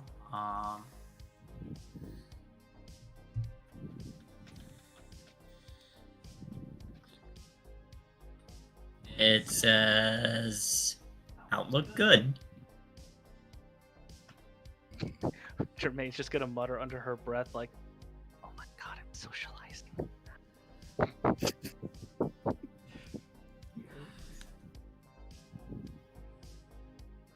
And just pop it back in the bag. How about you, Adams? You in? Oh, well, if you've got a distraction and you're a professional, I don't know what there's for me to do. You know, come, hang out, have fun, watch people get wasted. Alan. Oh, I've not been to a dance before. It's like a missed opportunity. Dances can be fun. Yeah, I just wish the school weren't bullshit. I tried to get my band to be able to play the dance, but they were like, we need a copy of your tape or whatever. And then they told me there was too much language in it, whatever the fuck that's supposed to mean. Oh, yeah. I mean, they're fucking idiots. They're literally only gonna play like the BG Boys. and shit like that. Yeah, probably. Or the Beach Boys. Sorry, not the BG Boys. I was were- combining. Look, I was combining the Beastie Boys and the Beach Boys in my head. And the No, I thought you were BGs and the adding the Bee Gees with the Beastie Oh yeah, and the Boys. Bee Gees too. Fuck. I mean, they probably play those too. Yeah, but you know, the shit band. Shit bands were shit dance. That's what the booze is for. Make up for the True lack enough. of quality fucking music. Courtney, you hear, Oh. so, why don't you just, like, replace the, and she does finger quotes, bad words with, like, something else, just to get it in. Can't really would stop you from playing once you're in. undermine your artistic integrity for a school that doesn't give a fuck about you? Oh, but if you're looking to actually get your foot in the door, you can't exactly stop you after you're playing.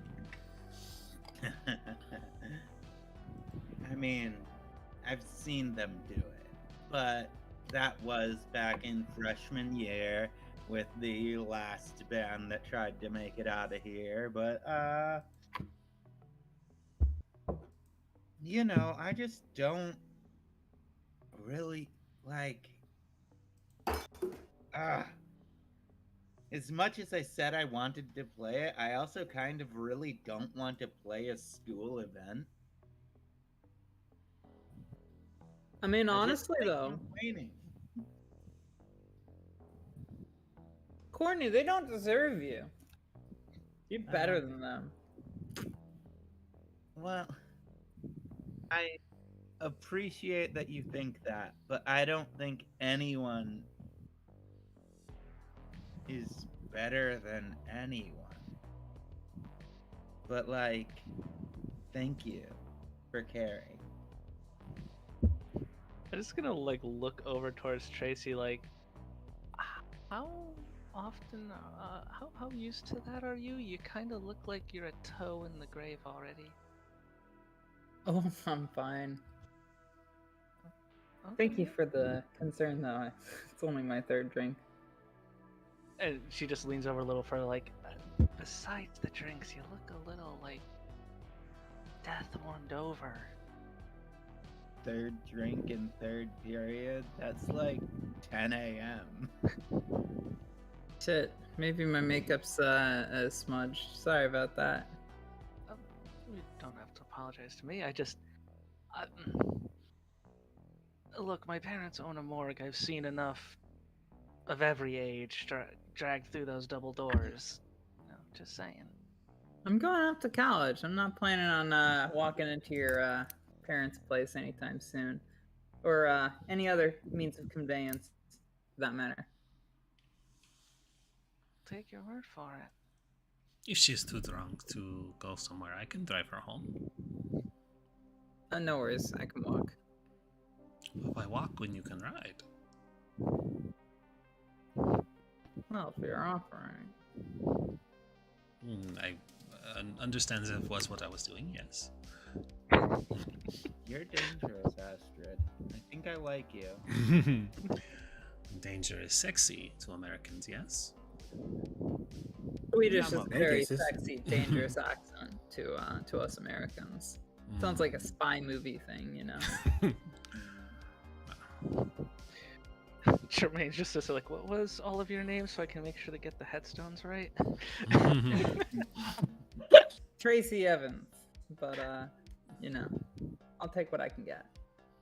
Everyone be your just great- says Astrid. I'll take what I can get. That'll be a great quote for the headstone. Courtney. You Hey. can quote me on that.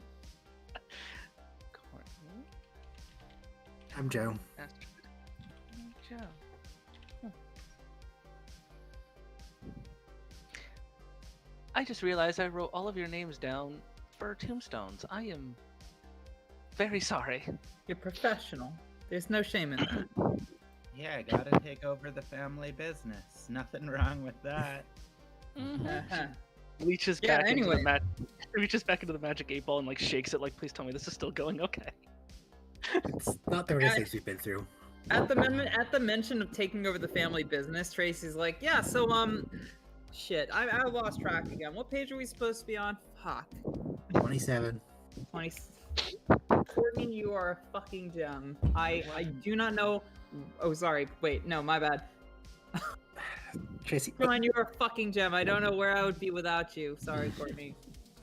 You're good. You're drunk as fuck right now. I know. I'm totally sober. I've only had 3. Jermaine has no idea. Not including the Irish coffee. Not Yeah. of course. It sucks She because wouldn't have Jermaine that. has She no didn't pour it idea. for herself. I want to hug Tracy's Tracy, totally but I have no fine. idea what's going on. Tracy doesn't either. She's drunk. That's the But yeah. point. At that comment, it's like, oh, I wouldn't want to take over the family business. That would. It's fine to work there, but you know, I don't want to stick around. Yeah. Neither do I. We can relate to that. Stick with There's- us, kid. You'll get out of there. There's as you all are talking and discussing, there is the loud sound of the bell going off, signaling the end of the period, and Miss what's my her name? Miss Ritz smacks her ruler on her desk again. Her voice still managing to call out well over the bell. Says, "Remember, your book reports are due this Friday." What are we supposed to be rating again? What are you supposed to be reading? I think that we had like a choice between 3 books. One of them was Moby Dick. That's the one I'm taking. I don't know about the other ones. I remember catching the ride from high school. Oh fuck, Catching the Rye. Yeah. I'm Damn, pulling up that the was- senior that was reading probably list. easy. Mockingbird? Man in the Iron Mask. Love that one. Trying to pull up a summer or a reading list here. Hold on. What do we got? I know To Kill a Mockingbird's gonna be on there. Oh yeah. I, That re- was I, nice re- pick. I remember like in my high school we had like a list of books, and they were each like rated like So- between, like easy. So moderate, number hard. 1 here is of course Kill a Mockingbird. 1984 was one that's always up to be read in senior year. Animal Farm, Lord of the Flies, Catcher in the Rye, Grapes of Wrath, Invisible Man, The Alchemist, Slaughterhouse-Five, A Handmaid's Tale, The Great Gatsby, The Bluest Eye, Of Mice and Men, Macbeth, Brave New World, The Road. Their eyes were watching God, The Perks of Being a Wallflower, Persepolis, and Night were the top 20. Yeah, We Night. need a- I've read I've 2 actually, of those. I've read about half of these in high school. So They're it's just not- really about modern half though. of Like those. the Perks of Being a Wildflower was not even out when I was in high school. yeah, this might be a more modern take, but I remember some of those, having to read some of those, but I also remember like picking like one of the harder books because it was on the harder list. I'm pretty sure the movie of Perks of Being a Wallflower it came was out new. right around the time towards the end of my high school. So I'm imagining the book was probably around like a decade before that. Oh You gotta God! pick- Wow. Would have been the Probably. 90s. Yeah. So yeah, gotta pick the a book movie that- the movie was 2012. Okay. Book. Oh, that just typed boo. Book. The book came out in '99. Oh, so 99. okay, so Yeah. didn't quite make it yet, but in this alternate '90s, it came out 4 Gotta years pick a early. book that triggers Joe, Tracy, and Courtney's trauma, though. Really make this 1984. podcast suck. I announce as I'm walking out, sink all book reports and all hearses to one common pool, and since neither can be mine, let them tow me to pieces while still chasing thee, though tied to thee, thou damned whale. thus I give up my pet. As I try to slip out amongst the rest of the people without explaining my lateness. Is this how she always is when she is drunk? She quotes not Macbeth, sorry. She quotes Melville when she's drunk. It was some kind of Shakespearean. No, it depends on the kind of drunk she is. Hmm. Every Seems- shot like increases the IQ by like 1.5. Oof. There's that sneak roll. Do you have your conditions marked? Oh. Hey, thank you for that, actually. Good That's a catch. good point. I did not Reroll, have any of them reroll. unchecked. Yeah, reroll. Alright. Hey, look at that. Cool. Yep. All right, one success. Still got it. You managed to convince her you're just weird and not drunk. That's what I'm banking on these days. Yeah. Yes. We'll take a quick break. Let's make it a 10-minute break. And we'll come back after that. So everybody, get up, grab a bite to eat, take care of yourselves, do what you need to do, and we will be back. Alrighty, 10 minutes, y'all. We'll see you soon. Remember that your mics are hot, even if ours is muted.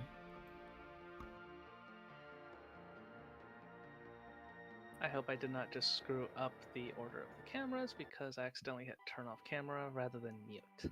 It should be fine when it comes back on. Yeah, it's usually pretty recoverable. Alright. Missed y'all. This is fun. Yeah, it is. I hope I'm missed not you hamming it too. up too much. Honestly, I'm still struggling to even get in it at this point. Like, that accidental nap really fucked me up, and like, I'm having trouble seeing because of the white light from my computer, like, in my eyes. So, like, yeah, those glasses. I meant the blue light. Blue light filter is what those glasses are. So not having them is actually kind of painful right now. So I'm struggling through it. Ouch. Yeah. I'm sorry about that. No, it happens. No reason for you to be sorry. We're just Yeah, I'm trying to play Tracy as like a little farther along the line of like turning into a bitter fuckboy as opposed to like, you know, any potential positive outcomes that she could have garnered if she'd you know, maintained her relationships and gone down the like good path. She's veering hard into like, I'm not coping well and I'm turning into an asshole. I totally can feel it, and I'm trying to do something sort of similar with Courtney. Like, I think she's trying to get over trying to be so good all the time right now. I think that she's actually trying to start embracing her more bad side, let's say. Oh my god, we're both going down similar paths. It's very interesting. Yeah, I mean, like, fuck. All right, I really want to go have a cigarette before we Yes, continue. no, I'm not gonna so hold you. I gotta use the bathroom and say hi to my partner. Ciao. Yeah,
Hello, chat. Hope you're doing okay. We are back for season 2. It's so excited for this.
I just had a muffin that was just way too hot, so I need some to cool off with. I'm excited to be back after the not playing for last week. Oh, I see a Pat.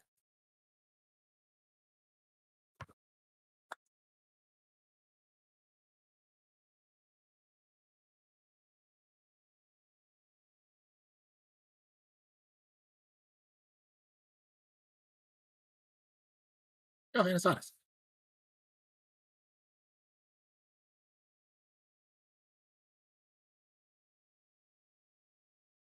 Them one Gatsby. Oh, great. I'm glad you enjoy yourself. What happened? I believe Ren has them all backed up on his YouTube. So if you actually want to watch the first season, then it's all available for it. Hi, Zana, say Pat. Sorry? Just saying hi. Ah! Also talking in chat. Chitty chat.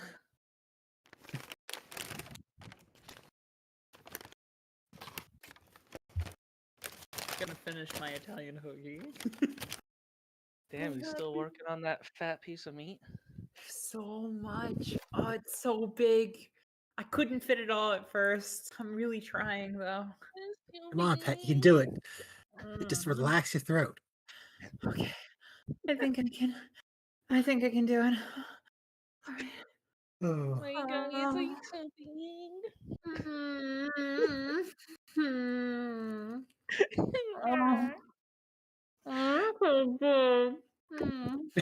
I love those terrible porn moans where it's just like, oh my God. I'm sure it's all TOS. We're fine. We are just describing the euphoria of eating a hoagie. Nothing more. Because hoagies are amazing. Yes. When's the last time I had a hoagie? Oh, it's been a long time. Mhm.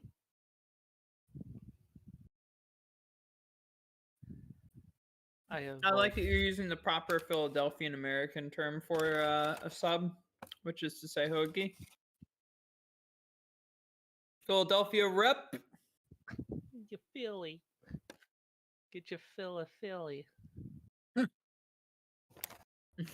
The last time I even had a sub, like I stopped eating subs mostly because like I don't think I ever had a good one in the past like 6 years, because every time I think like, oh, I look at the picture, it looks so good. I absolutely want that, steak and cheese or whatever. It comes with like the soggiest fucking bread imaginable. It's like dripping and oozing. I'm like, you don't toast your Oh bread? What's wrong no. with you? This is a Toast nice soft hoagie, but the liquid only permeates like the thinnest line of the interior, so it's perfect. That's It's good. nice and dry on the outside, and it transitions perfectly to the inner juicy stuff. It's I think great. that's my biggest problem with like subs and hoagies. It's the chance of you getting an actual good one is like basically like winning the lotto. At least for me. You gotta know where to go. Yeah, So clearly. there's this restaurant in my hometown called Finn's, and they have a steak hoagie that's so good. They have like a baguette that they toast. This, and then there's the melted cheese, the caramelized onions. Oh, it's so good. I think that's one thing that also drives me crazy. There's so many places that do not know how to caramelize onions. They advertise it like, oh, burger with bacon and caramelized onions and like You're goddamn Monterey right. Jack. And I'm like, this isn't caramelized onions. This is just burnt to a crisp onions. I don't Like, know how caramelized onions, and I'm disappointed by that. you don't know caramelized onions? I don't know how to do it. It takes a while. You need to put a decent amount of oil, not too much, but a decent amount of oil. Let it simmer for a while. You want to use like a balsamic vinaigrette or something with like a good kick. And then you want to use sugar, and you want You to don't even need slowly. balsamic at first. You can toss that in later. Yeah, you could put that in later. It doesn't have to cook with that the whole time, but you need sugar, and it needs to be a long time. Like, and every recipe I've ever seen that's like, oh, it takes like 20 minutes to caramelize onions. No, it fucking doesn't. You cannot caramelize onions for any time under like 45 minutes. And that's like the bare minimum. And that's if you do it right and you know what you're doing. It takes 2 hours to caramelize a fucking onion. Do not listen to any fucking propaganda that says otherwise. You gotta use 2 hours. 2 fucking hours of low heat. I've done 1 hour. I've never done the 2 hours, but usually 1 hour with like the sugar and the balsamic vinaigrette. It gets it to a good spot. It gets that nice jam consistency. I don't But even use sugar. If you just leave it in there for 2 hours on low heat, it makes its own damn sugar. Okay, But also I don't caramelize onions all that often, so only on like so make jam this weekend. Make caramelized onions next weekend. yes. I think one of my absolute favorite recipes, it's kind of like a duo thing. Basically, it's specifically a topping for a burger. You use either the solidified raspberry or peach jam blocks. We put that in the pan with a mango balsamic vinaigrette, sugar, and oh god, what is the I can't remember the other sauce, but like yeah, you just let that simmer with the onions and mushroom, and you let Oh that my simmer down for God. like an hour and a half, and slap that on top of a burger. You will die happy. Oh my Yeah, God. I don't like mushrooms, but that just sounds so good. Beautiful. The amazing love thing mushrooms. taste the mushrooms too much. It adds it just takes the flavor of all the preserves, but it just adds that nice soft like god, it's not even what did you even call it? Like the when you bite into something that's soft but it's got that tension to it. Like that's all it adds, is it just adds another texture to the bite. So like if you really don't like mushrooms, like don't worry, you will not really taste them. It's just the texture. But if you don't like the texture of mushrooms, that's a different story. That I sounds have made breakfast burgers before, which are pretty great. Yeah, give it a try sometime, Pat. Just get they usually sell them in like big blocks like this big. It's just like solidified fruit preserves. And you just slap that in, a little bit of oil. Might need some water, but usually the moisture from the onions is enough. With the I specifically use a mango cherry balsamic vinaigrette. Oh my It's god, that sounds amazing. Sounds That delicious, sounds and I When only do- heard the so end of that. fucking good. When do you add the jam?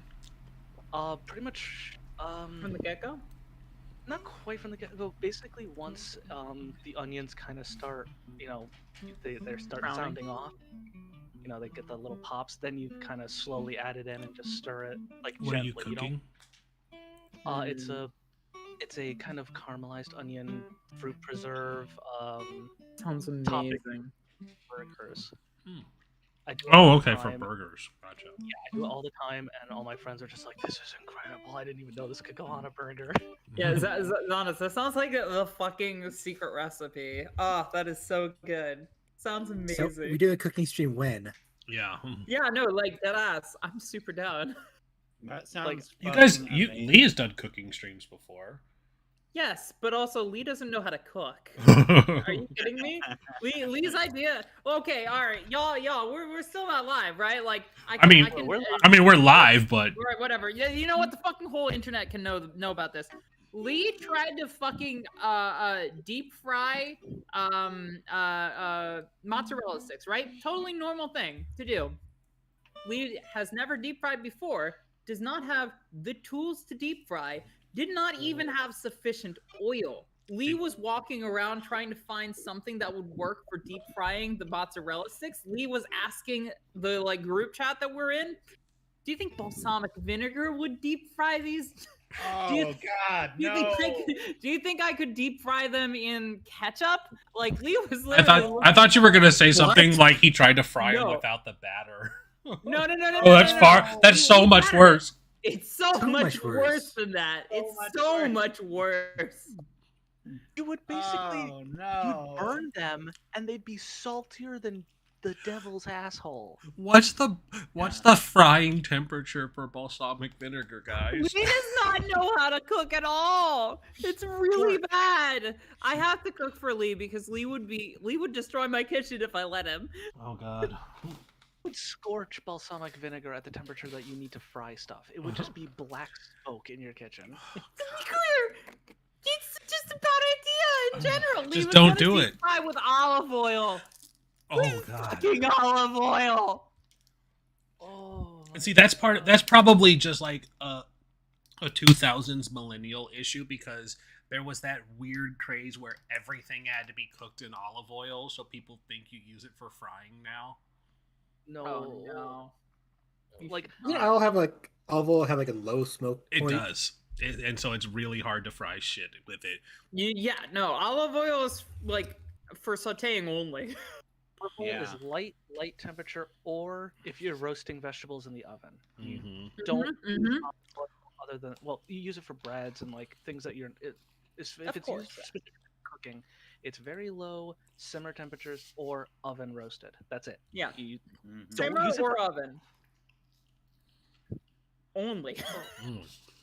Yes, peanut oil is phenomenal. I Peanut love oil. doing chicken Mm. Peanut satay. oil is queen shit. Yeah. Chicken satay with beef skewers in peanut oil. Ah, I will fully I use a lot confess, of since we're sunflower throwing oil. Lee under the bus, I did make the olive oil mistake. And it's just not frying, but trying to cook just skillet stuff with it. Mhm. And it's learning that the low smoke point and all of that stuff is just that's why it fucking takes forever. It's always pink in the middle. It's this shit pisses me off. Why does it never cook right? Yeah, you can still cook with olive oil. You just gotta fucking dice down the chicken and make them small bits so that it doesn't fucking char the outside. Privileged in that I'm a vegan. I don't cook meat like that. I'm sure if I did cook meat, I would have to completely relearn how to cook. But as it Just is use though, I oil. can You toss don't. olive oil in my sautés and stuff, and it works Mm. fine. Yeah. But I'm not cooking meat. Sorry, Zonis, you were gonna say something? I was just gonna say olive oil for your roasting, canola oil for everything else. Yep. You're fine. Mhm. Just those two Mhm. files is all you need. I know So one of my favorite Sunflower things- oil and peanut oil work just as well as canola. This is a little bit off the subject, but my weather says there's a football in 3 days, and a football like a soccer ball. What? There's a soccer ball in 3 days. That's what my weather said. Oh, Why my weather? What does soccer? And it's just the image of a soccer ball. It says soccer ball in 3 days. My weather says Oh, 38 world. degrees Fahrenheit. Yeah, we're gonna be. He says World Cup. We're gonna be 47. Mine says 51. That's not a weather though. The World Cup is an That's event. my whole point is, why is it in my weather? Yeah, damn. That's The World Cup.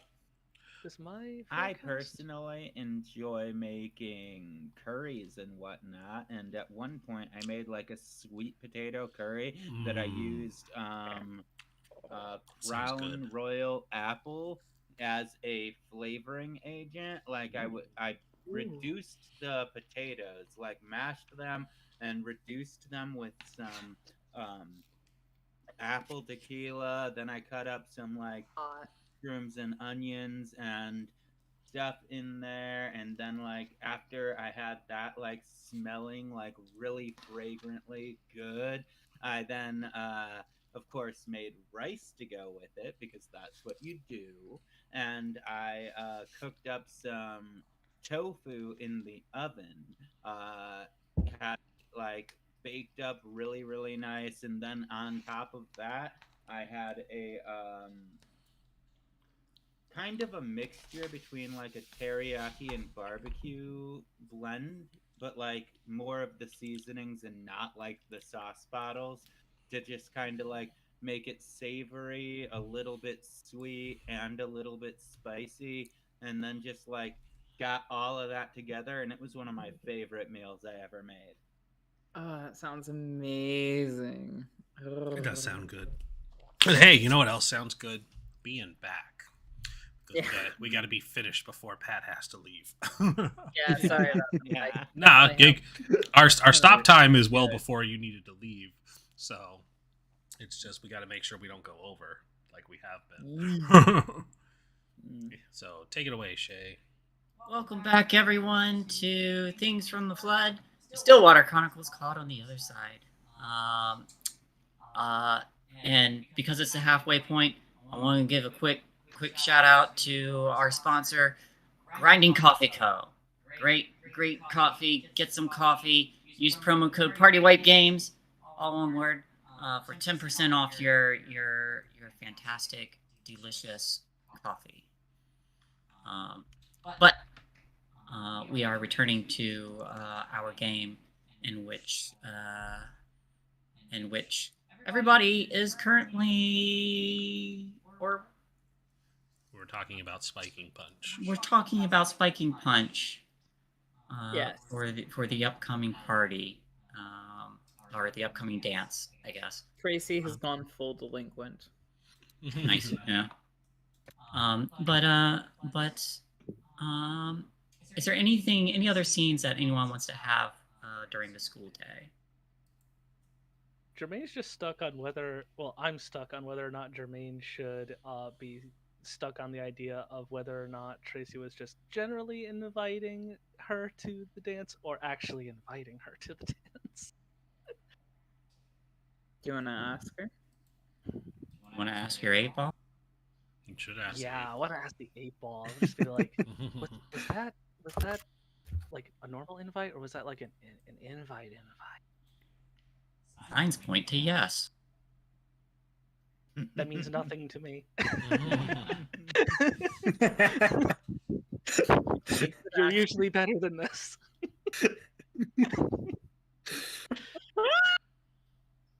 She's just gonna aggressively pocket the thing and just be like, "Oh, why don't I know how to people?" And she'll keep that on the back burner. It rolls and says, as you're putting it away, and says, "You may rely on it." God damn. How can you say good morning to me and then at the same time be like, try again later? Signs point to yes. It rolls again and says, "I'm getting tired." I do rely on you a lot. It's understandable. Take a nap. Please plug me in. Please recharge batteries. Please recharge. Oh man, rechargeable magic 8-ball. Damn. Damn. Gonna be like at least it's not battery powered like the Game Boy. I wasted probably 3 Game Boy prices worth of batteries just playing that thing. Yeah, Yeah. The old Game Gear that needed like 8 lasted 2 hours. Like the I big, the have big those. bricky one. Mm-hmm. I remember that vaguely. But yeah, I have no scenes I want to do, so. Okay. I got one. Well, Sure. What would you like? So, on the way to lunch, Joe is gonna link her arm with Tracy. It's like, just need you a moment. Thing. This we're kind of a bit off to the side from the rest of the group. So, Are you feeling okay today? You've been going a bit more than normal. She motions her head to the flask. No, I'm good. I'm good. I'm fine. You know you can talk to me. Yeah, I know. I talk to you all the time. You know, it's just. I mean, you know, kind of a month on the dot. Last time I spoke to V. Yeah, same here. And it's been a few weeks since I spoke to Lydia. Yeah, I'm fine. I mean, like, you know, I definitely wasn't expecting to take one or both of them to the dance or anything. well, we could go together. Yeah. Yeah. Fuck yeah. Wanna go to the dance with me? I'd love to. Fuck yeah. Alright, so we got a coordinator outfit. I don't even know what to wear to the dance. Monster Mash. Disco, roller disco. Okay. Here's the play. What if I break out my my suit jacket? And I don't have like a skirt or anything. I'll wear pants. I'll just be like all boyish, right? And you know, I'll maybe wear ooh Frankenstein. I'll be Frankenstein, right? I'll get the little neck studs. Yeah. Yeah, do you have some markers that are washable? We could actually add the stitching. Ooh yeah, fuck yeah. We could do the stitching. Do you want to be Frankenstein's bride or Dracula-esque? What's the female Dracula called? Or like, you know, something equally sexy. Fun fact for those of you who have read the original Dracula, he did have sexy vampires in his castle. Who were charged with keeping his guest in his room. Yeah. Wink, wink. Nudge, nudge. I'll do Dracula-esque because Joe lifts the sleeves up of her flannel a little, like, don't look directly at it, it's quite pale. What does, Ginger. what does Tracy see when you lift your sleeve a little bit? Good point. Oh.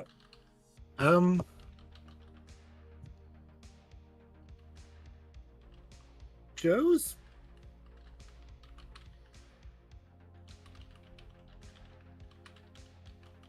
They may still be there if they're not recent. Yeah, I just always thought that she was more of like, she took pills instead of the Oh, word. Good point. I see pale skin. Yeah. Yeah, you see pale skin. You would definitely work with the vampire angle. I think I'd have to get like some of she leans in conspiratorially.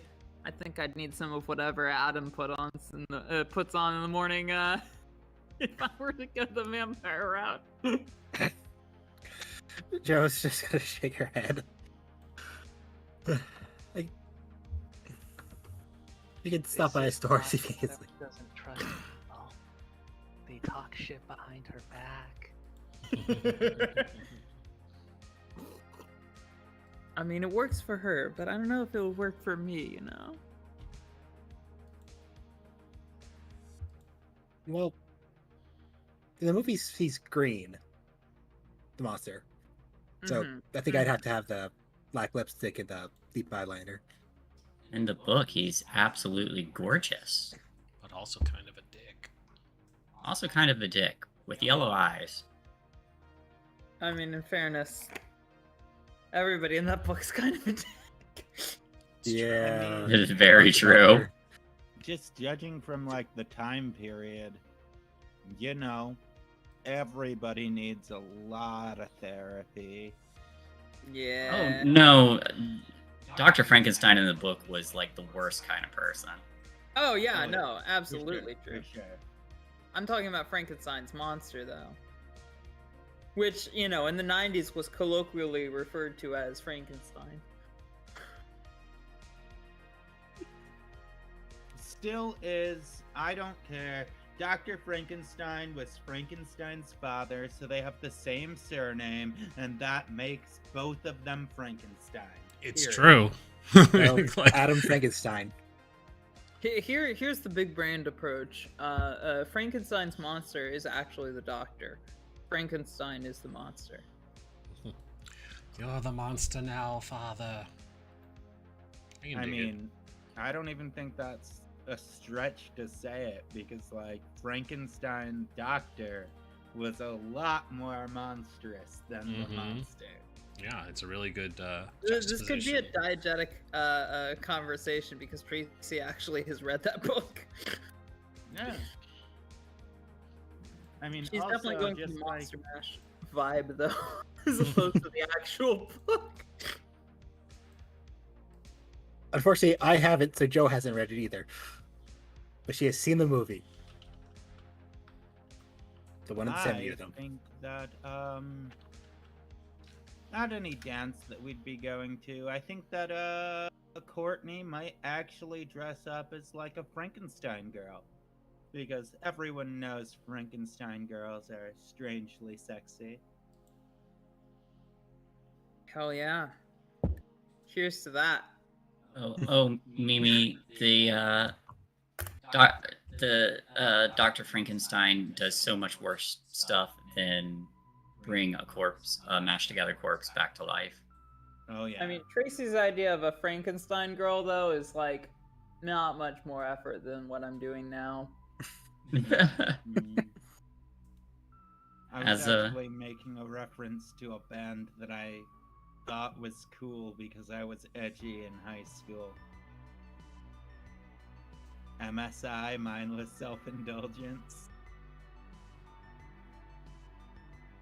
I can't say that I was aware of music until 5 years ago. Mm. I was aware of the radio, and that's what I listened to.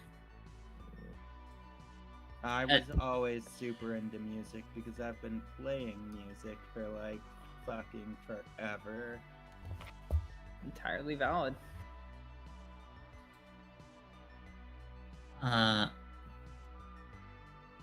Jermaine,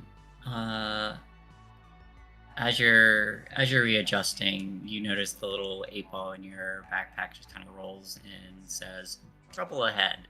And then all of you hear a fit of laughter, and looking up, you see someone being shoved into a locker as a group of other teenagers,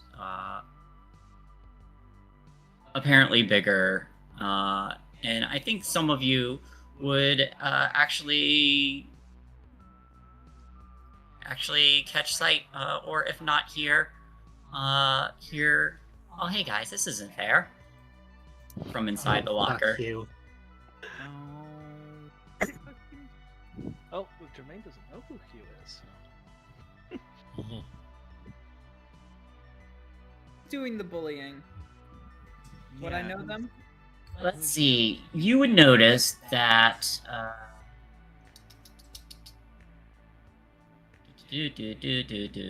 That.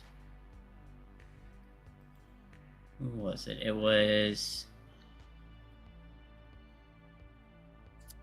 I have to find the name because you would notice that a couple of them are the same that you had run into at the movie theater, some of the same guys, but you notice that some of them are pointedly not engaged in associating with them anymore. Namely, the guy who played Batman in the VR, which I'm trying to find his name now.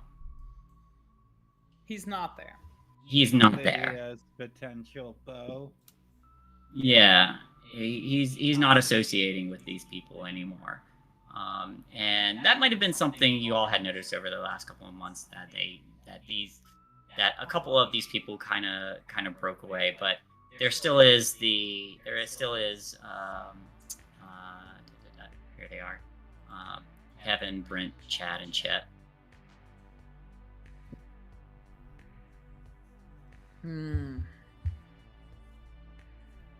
Kevin. What do we have here?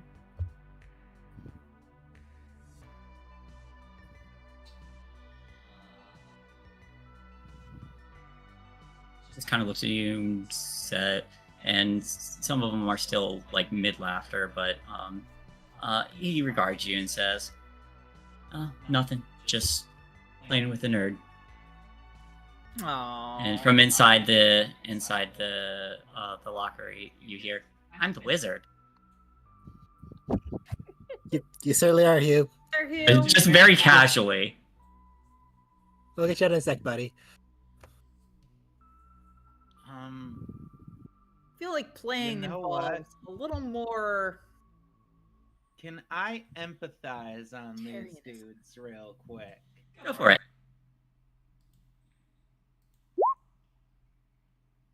4 successes. Jeez. All right.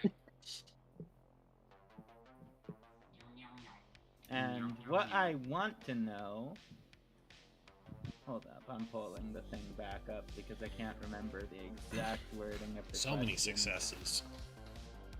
Empathize, the ability to study and make what makes a person, an animal, or a conscious robot or android tick, and how to find its weakness. You need time to study or talk to the creature or person to be able to test the skill. If you succeed, you get to ask 2 questions, such as, but not limited to, what is their weak spot? How can I make them do something? What do they feel? What do they want? What will they do? Are they lying to me? And on a bonus, you get to ask 1 additional question and take +1 die on 1 roll when you use the information later, up to 3. So you can ask, how many did you get? 4? You can ask 5 questions. You got 5? All right. You can ask 6 questions if you feel like it. No, it was 4 successes. Okay, then you can so you can ask 5 questions if you want to, and take a bonus of +3 when you have to add information. Yeah. So first off, what's their weak spot?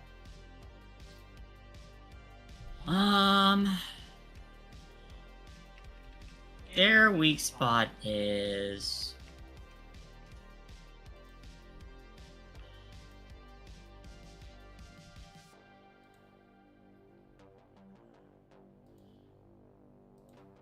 I would say for them, they all have some personal issues that they are sensitive to, and really they're taking out their own issues with picking on people they deem weaker than them.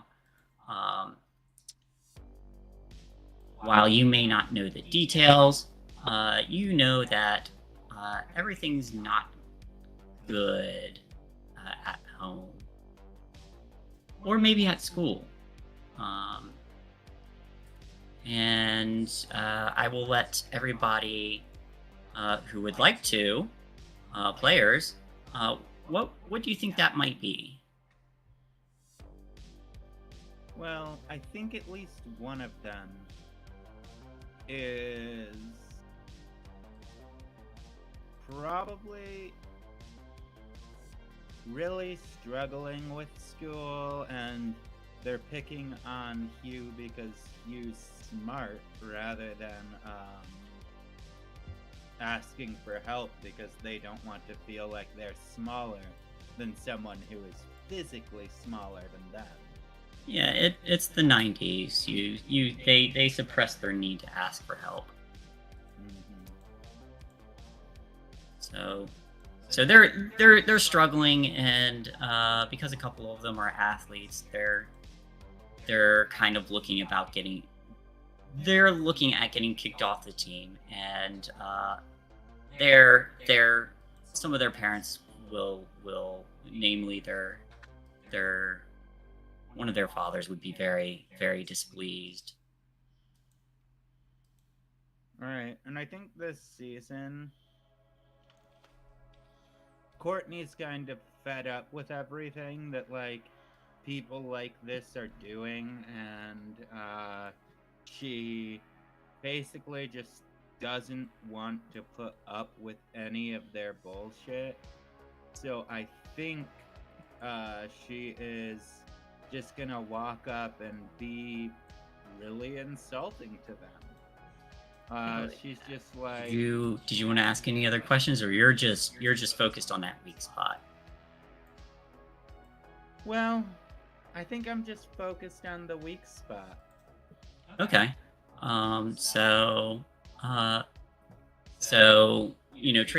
Tracy asks this question, what's going on here? And he's like, oh, we don't mean nothing by it, don't we, you? And kind of bangs the locker. And then you stride up, and what do you say? Actually, I think this is a good time to enter some trouble. Easy trouble. Ooh. Yeah. Okay. Well, in that All case- right. So, where is my trouble sheet? Here we go. I declare the stakes. What will happen if the teams fail?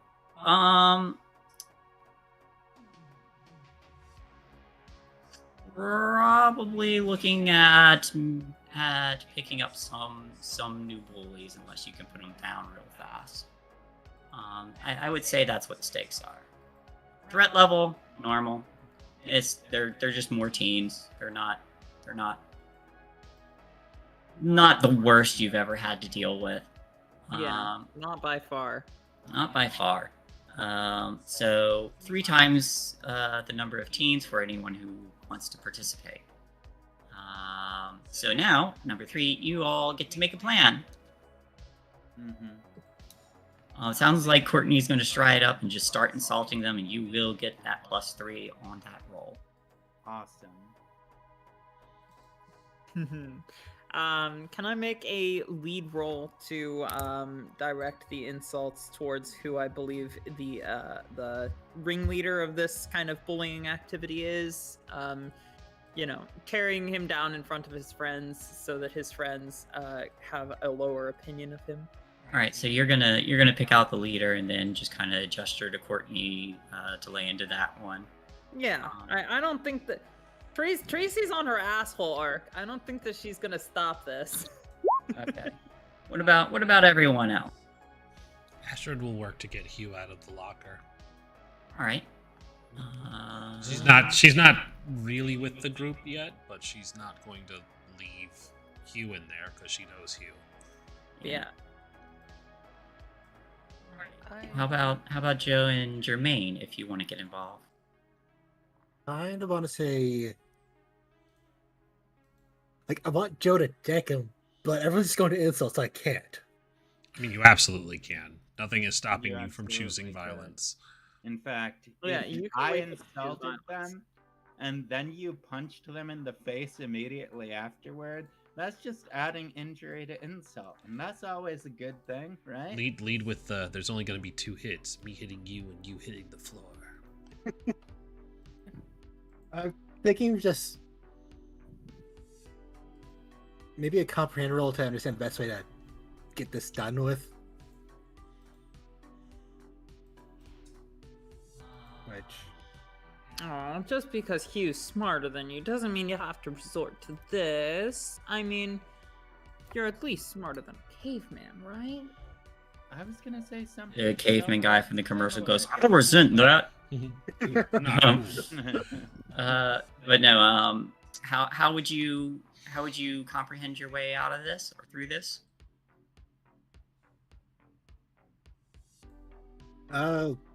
Play comprehend, like to understand the situation fully and understand Win and what caveman. triggered it, I guess. Which is just the guy being an asshole because he's smarter. So you want to give, so you're looking to give some more credible leverage to Courtney's insult while Tracy is giving those insults direction. Then, Yes. all right. And is Jermaine going to be doing anything?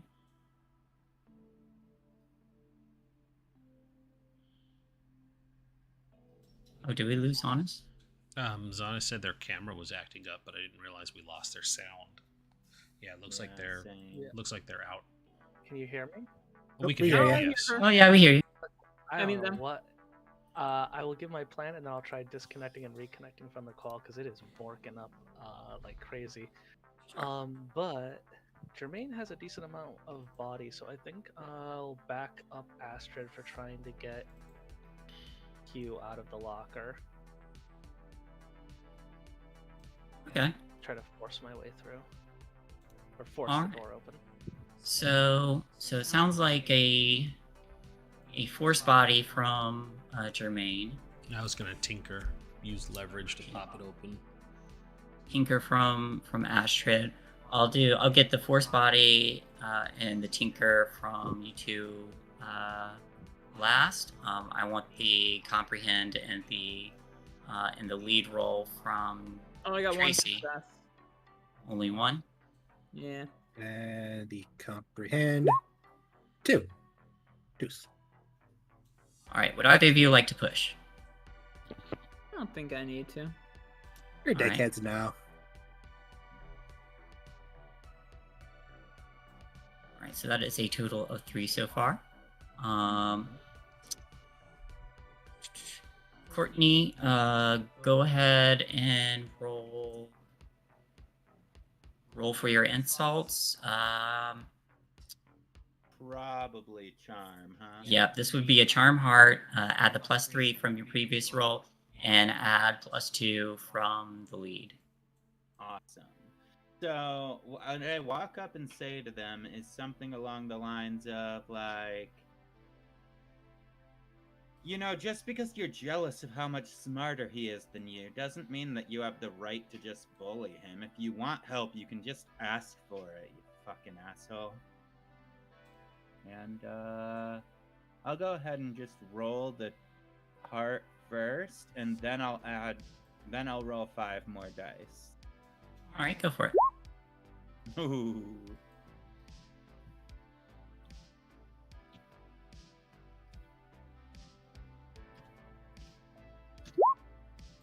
And 0 successes. Ooh, I'm gonna go ahead and push on that. Okay, go for it. I'm upset. So that Mhm. is. Oh, why is my. Yeah, no, that's right. That's right. Okay, so 5 plus 6, 11.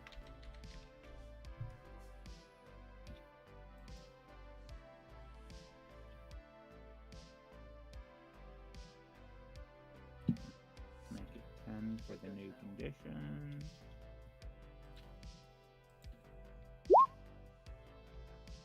Oh,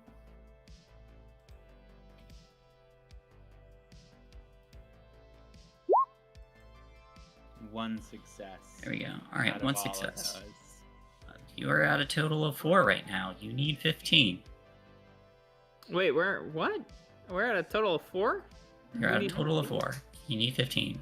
Oh, jeez. I guess I will reach then, or push rather. Okay. Oh, I didn't think we needed that many. All right, Uh, I'm that is- upset. Yeah, Yeah, that is a normal. But the stakes aren't very high either. It's 3 times the number of players. But if we lose Hugh, Gonna go for another lead, to make sure that the insults are falling where they need to be falling. Okay. That's one success, which of course contributes to dice pool rather than anything else. Right. So, all right, I have to math real quick. So, Sin, go ahead and roll me 4 more dice, 1 for each of your rerolls. Okay.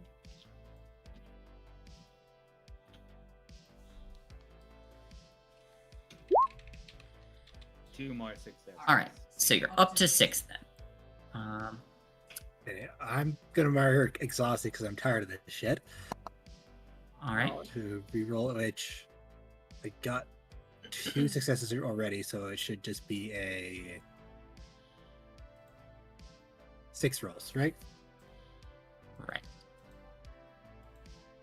So I'll just do 5 plus 1. Yeah, no, it's just successes. All right, that brings you up to 8. Now I will need. I would like Jermaine for shoulder checking her way through this group of bullies. Go ahead and give me a force body. come on, Jermaine. Huh? All right, 1. up to 9. Would you like to push? Yeah, I'll mark injured just because I can hold my own, but they do seem to be decently bigger than me. Still 9. And then finally, I will need that Tinker Tech roll from Astrid. Kill it, Astrid. Come on. 3 successes. Ooh. Very nice. Would you like to push? How short are we? You are at 12 now, so 3 away. Sure, Wow, I'll 3. push. Wow, Jesus. She'll put exhausted.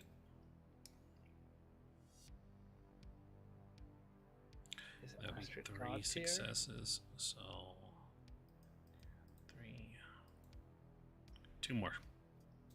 All right. So you're 1 success away from 15. So it's not a perfect win, but whoever rolled the lowest, which I believe was Me, I think. yes. Okay, I will mark scared because social interactions are scary. Yeah, that's appropriate. All right. So marking that one condition, you're in no danger of getting broken or scarred. You had 14 successes. And while you don't get away scot-free, you do overcome this challenge. So with Joanne, and Tracy taking to the side of either of Courtney's shoulders, Courtney walking up and delivering this insult, talking down to this jock.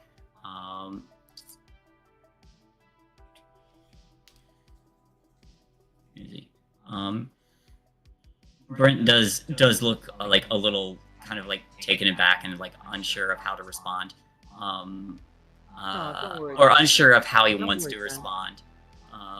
And there's just the ooh from several other people in the hallway who happened to see this. And during that moment, Jermaine just kind of like shoulders her way past 2 of the others, which they are a little bit bigger and probably not probably like they don't like really mean to, but like when you kind of like run into him, puts them off balance, and you as well, that you kind of like bump into another locker and it stings a little bit. But it's enough to give Astrid some room, who just walks up and very deftly, very quick, like she's done this before. It's just like One of the options for a normal roll is doing it in like a show-offy way. So I just want her to do like the fawns, just and it pops open. Bump it and it pops open. Yep. It swings open, and inside there is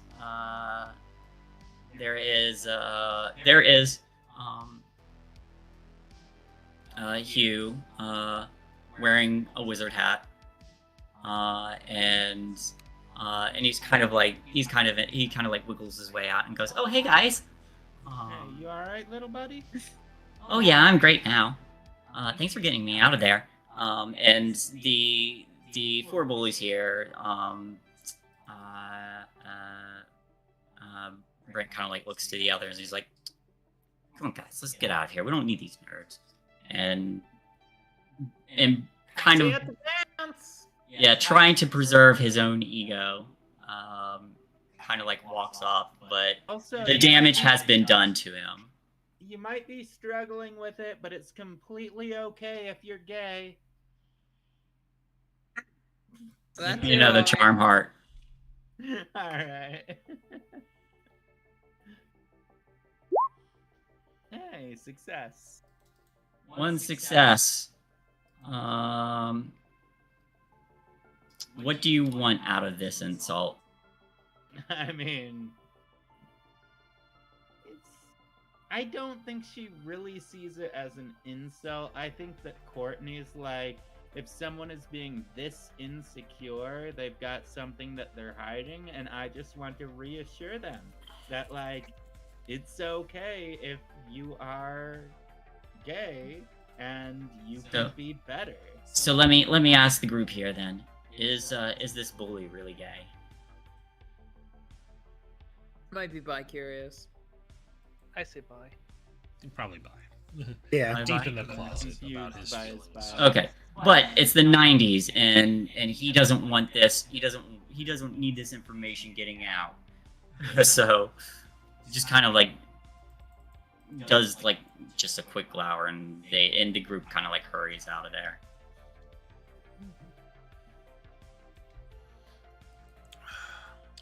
Hugh, what if we talked Cool, Bert. about with standing up for yourself?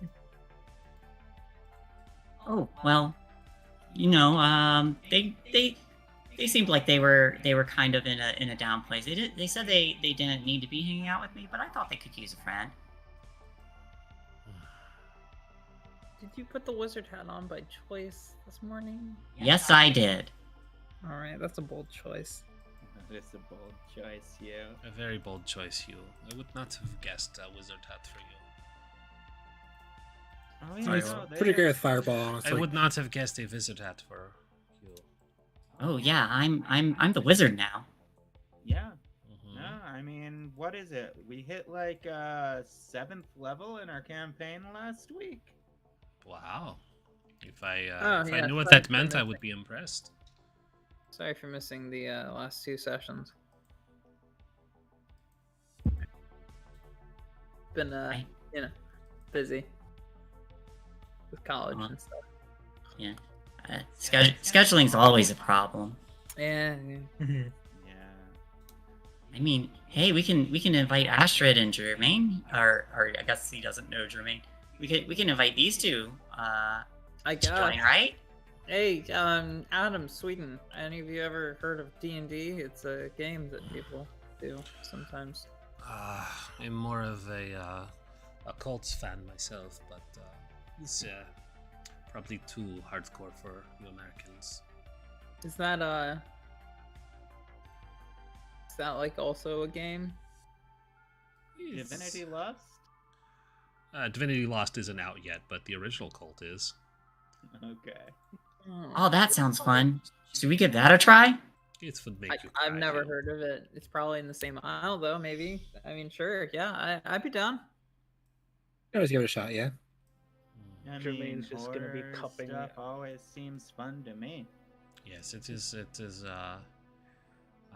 Scandinavian horror. If any of you are familiar with it, you might be able to survive. Down for all things that start with HOR. Jermaine's just gonna be cupping her shoulder and just be like, I think I've had enough socializing for a while. Sorry, I'm not gonna join, and just like stomps away. Yeah, no worries. The 8-ball See you sign later. rolls and says, Been, "Why not? They said cold." Been She's a just hot gonna- minute for me too. She's actually just gonna take out the magic 8-ball for a second and just like almost gesture to put it in the trash can and like. Damn it! Why are you right? It rolls and says, "Wait, I didn't mean it." Like, you got me here. And shoves it back in her bag and just like stomps away, like holding her arm. Please, I don't want to die. I have no legs. I'll never get out. Right. But this was kind of around the end of the day, and folks are beginning to make their way out. And as the final bell does ring, and class is leaving, and how does everyone intend to get home today? Her van. Oh yeah, someone did offer a ride to everyone. Someone. I offered a ride to one person. To one person. Jermaine's definitely within walking distance of home, so just probably a solo walk. I was also thinking of walking, but the ride was offered, I think, to me. Mhm, I 'cause you were mean, drunk. I had also offered to hang out after school with yeah. Tracy as well. So I think I'm gonna hit Courtney up. Well, what's the expression? Something new friends and gold or something or other. Mhm. Anyway, she's going to probably hang out with Courtney then.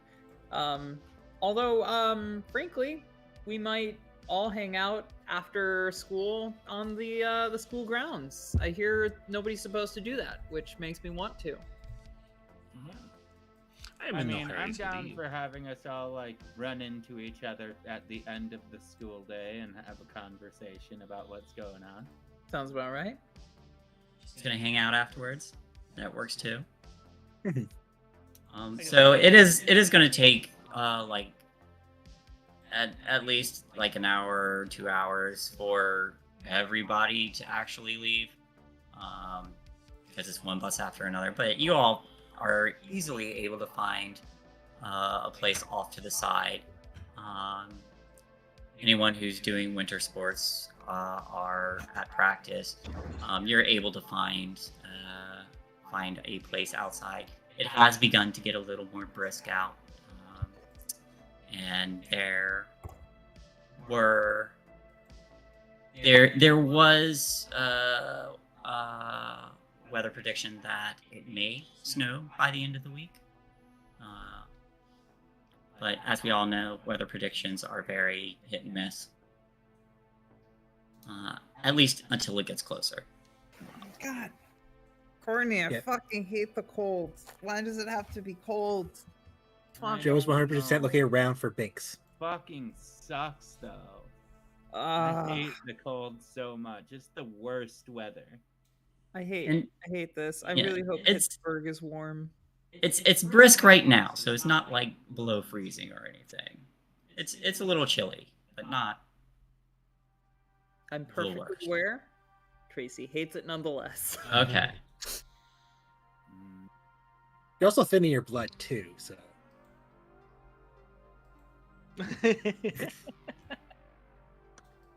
I'm saying it feels colder. Tracy's drinking vodka. That makes her feel warmer. You don't understand. There's magics at play. It literally makes you colder. Takes your heat away. Here, Astrid here, is here. heading to her car.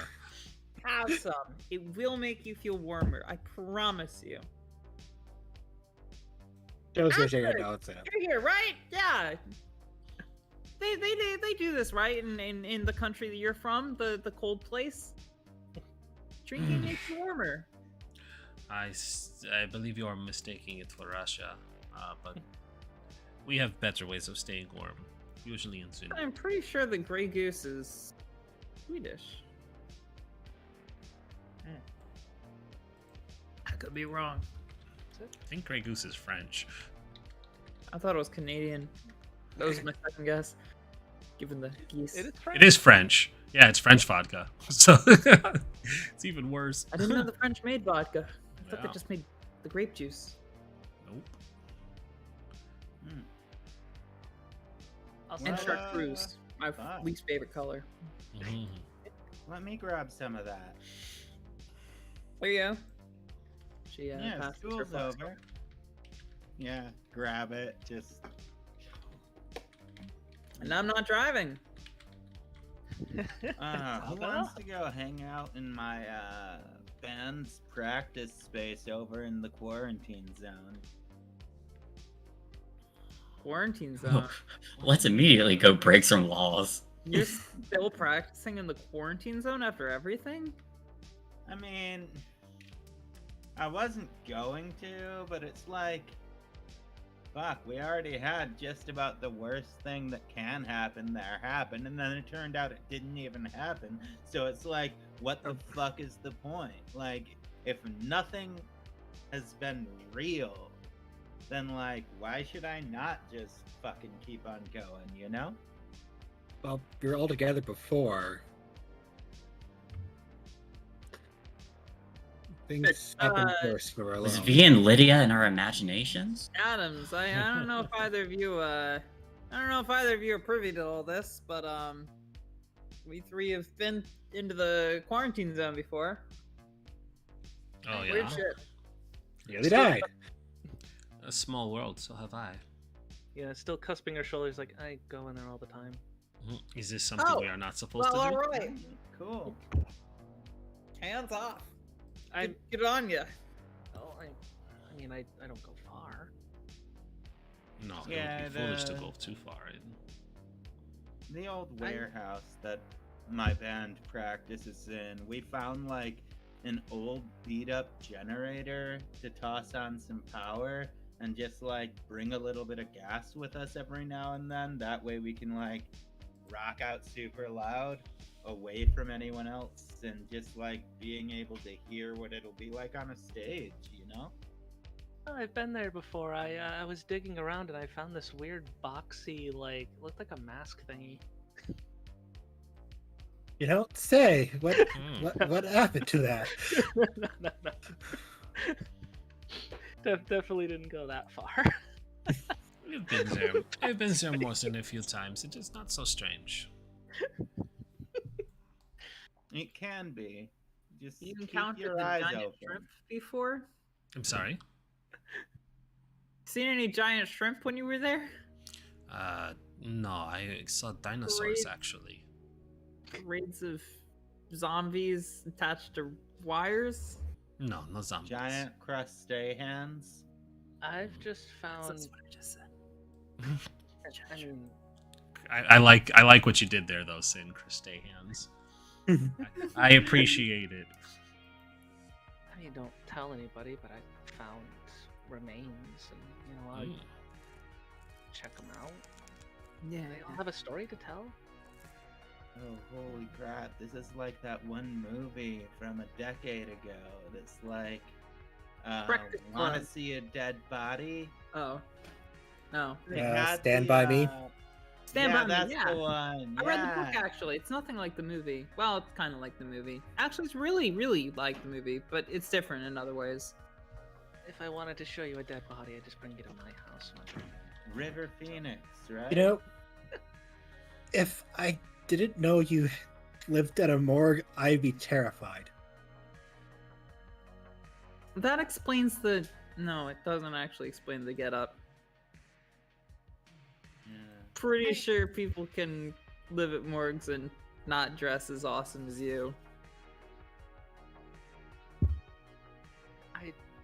don't know how to respond to that, but thank you. I'm just saying it works. What you got going on? It's so you. It's nice. Yeah, it works. It definitely works. It was Joe, right? Yeah. I'm sorry if I said too much. I haven't had a lot of friends. I don't do this often. If the morgue talk is too much, I can dial it back. It's not so No, bad. you're You have a fine. great bedside manner. You do you. Like, You're great. honestly, whatever you're comfortable with, I'm good with. Like, you shouldn't have to hide a part of your life just to hang out with people. If people make you feel bad about that, that's on them. I think normal people don't kind of talk about dead bodies to people they just met. You guys have mentioned dead bodies several times since I met you. We're not normal. In I gathering. mean, honestly, who the fuck cares about normal? I found that normal is very boring.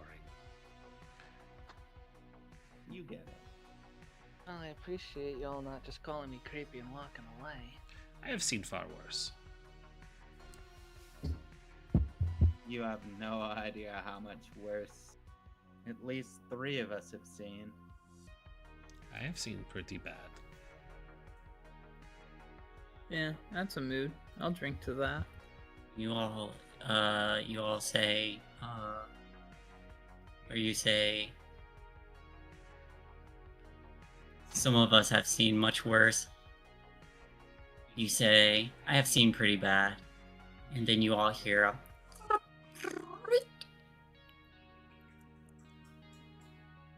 come from nearby. The fuck was that? Yeah, let's go look over where the sound came from. Yeah. It came from some tall grass near the trees. Anyone got a Pokeball? It didn't sound like thanks. Just gotta get up and start to walk towards the grass. Tracy's gonna put her hand in her purse. That's not where she keeps her flask. Mm. Alright, you start to walk forward, and as you draw closer, there is a sudden rush of movement once you hit the grass and are able to move it. Whatever is in it can sense that movement, and it's a startled rush. And as it moves, something moves backwards, slightly away from you, but also pops upright. And what you see is definitely no animal you've ever seen before. It looks like it has many legs.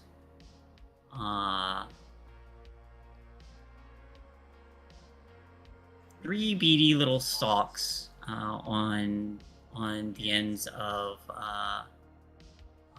5, with two other similar stalks kind of curled around its front, and it just looks like a very, very long kind of crawly, millipede, maybe Alright. some kind of critter. It was a joke, but seriously, does anyone have a Pokeball? I could go check my van. You know How what I tall is that thing?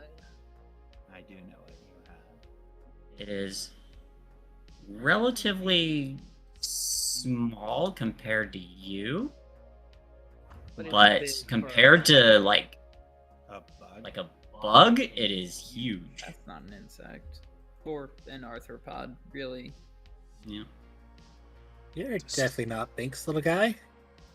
And when you say that, a tiny little mouth opens, and several little tentacly like tongues kind of go out, like they're tasting the air. Her hands You in her are purse. Adorable. I'm gonna pull out the magic 8-ball and shake it furiously. Joe's gonna I'm take not a pulling out slow what step I back.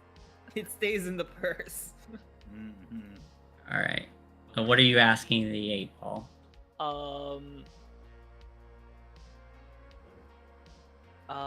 Do we, or is this dangerous? Let's get dangerous. Not yet. Not yet. Okay. I'm gonna look over the magic 8-ball. I'm gonna point it towards everybody, and I'm like, I don't expect you to trust me with this, but I'd back away from that thing. I'm not getting any closer. Me either.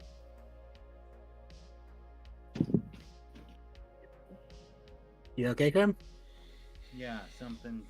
I just saw something weird and it spooked me. And it made me, yeah. Did the creepy crawly help? Oh no!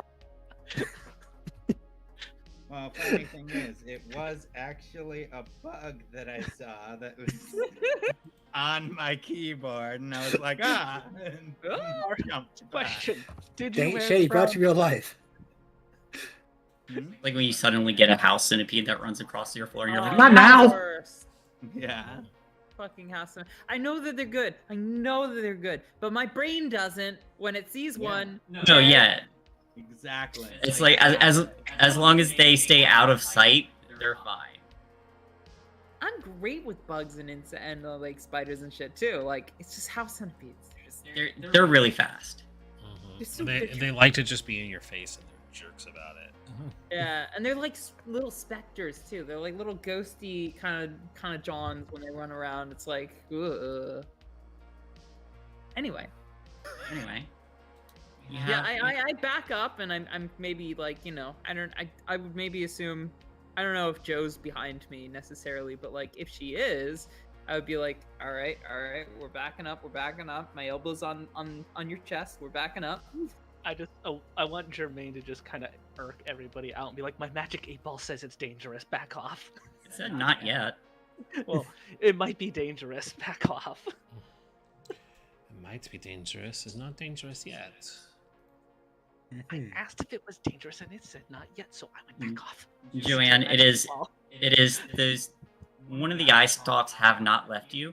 The other two eye stalks are kind of like wandering back and forth. And then it does a weird thing where it kind of like leans forward and backs up and then leans forward, and like the little tongues are like slithering out and tasting the air. Oh, you toss a candy bar? I toss a candy bar to it. Open it up, take it out of the package, and just toss it over. See what it does.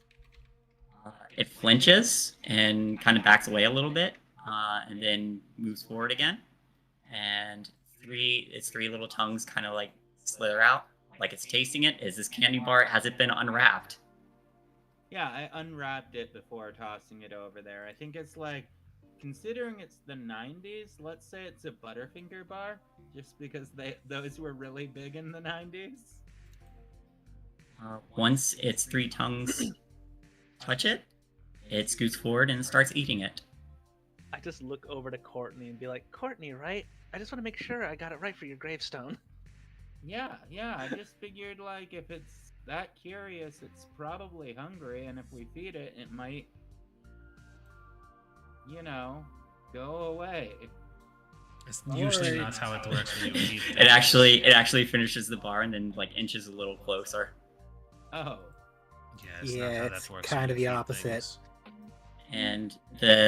And then you all hear a like a tapping on the ground, and the little tail end of this thing is just tapping the ground. Oh, it's happy. Oh, good. It's waiting impatiently. Yeah, That's this doesn't wonderful. seem good to me. We should probably make our way to Astrid's van and just go. Yeah.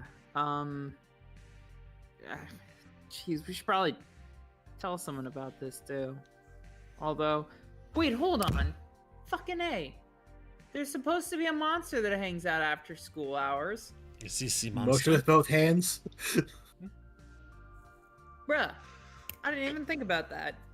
I think we found our little monster. What's a little monster? It's a cute little monster. I Fucking thought it was gonna be Binks. monster mash ass centipede dude. All right.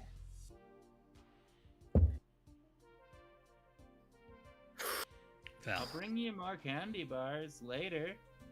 The eye stalks blink at, like, weirdly, these eye stalks blink, and at weird intervals. Not all together. Why does it have to have inconsistent blinking? It's definitely Like- came from the flood zone, but like, why is it here? Remember a couple weeks ago when we fought that thing in that D&D game, like the beholder eye stocky thingy? Yeah. It reminds me of like a baby one of those. Didn't they have like 20 eyes and floated? 9 eyes, and all of them are on stalks. I mean, you got Except the for eye the one stalks main part. one. Yeah. Jermaine's just thinking to herself, I literally work with dead bodies on a regular basis, and these people are so nonchalantly looking at a freak of nature with no concern. See, but there's something that you don't know about Tracy, and that is that she has a gun in her purse. True, I have no clue that you are packing. And honestly, Courtney does know there's a gun in the purse. And just is like, Tracy will protect me if I need it. And Joe's been feeding Berthulu for the last month. Yeah. I don't need smart decisions. I have friendship and this gun. I think during this time, while they've all been discussing it, Astrid had already left to get her van, and it's like they're like, "Oh, what should we do with this thing? Is this the monster? Maybe this is the monster." You just hear like the sound of the van coming, and it skids to a stop between the other teens and this creature, and she opens the little side door and says, "Are we going or what?" Yes, we are. Shoving everybody I in. guess so. I guess Tuck so. and roll in. This critter sees everyone climbing in and starts to inch towards the van. No, She stay. says, "No, not you." So How cute. Stay. good are you at the reverse drive until it's squished gameplay here? She smirks and she says, "I have been driving stick since I was born," and she just starts flipping. Oh. Let's Carfu this motherfucker. Yep, and she just drives. All right, so you all just leaving this thing? I was really hoping I'm not we letting could it in. on the way out. All right. Sorry, what was that? I was hoping we would squish it on the way out. No, Yeah, hit it with a It's couple donuts cute. and then veer out of the don't parking kill lot. it. I probably wouldn't. There. Hold on. There's a moment where. Does anybody vocally say to kill it? I say, yeah, let's Carfu this, John. Okay. There's a moment where she's sitting there, white knuckled at the wheel. And she says, "No, not today." This paint shop is very expensive. I do not want Okay, bug Sweden, I guess they just got bigger bugs. Where you from? That stuff's not natural here.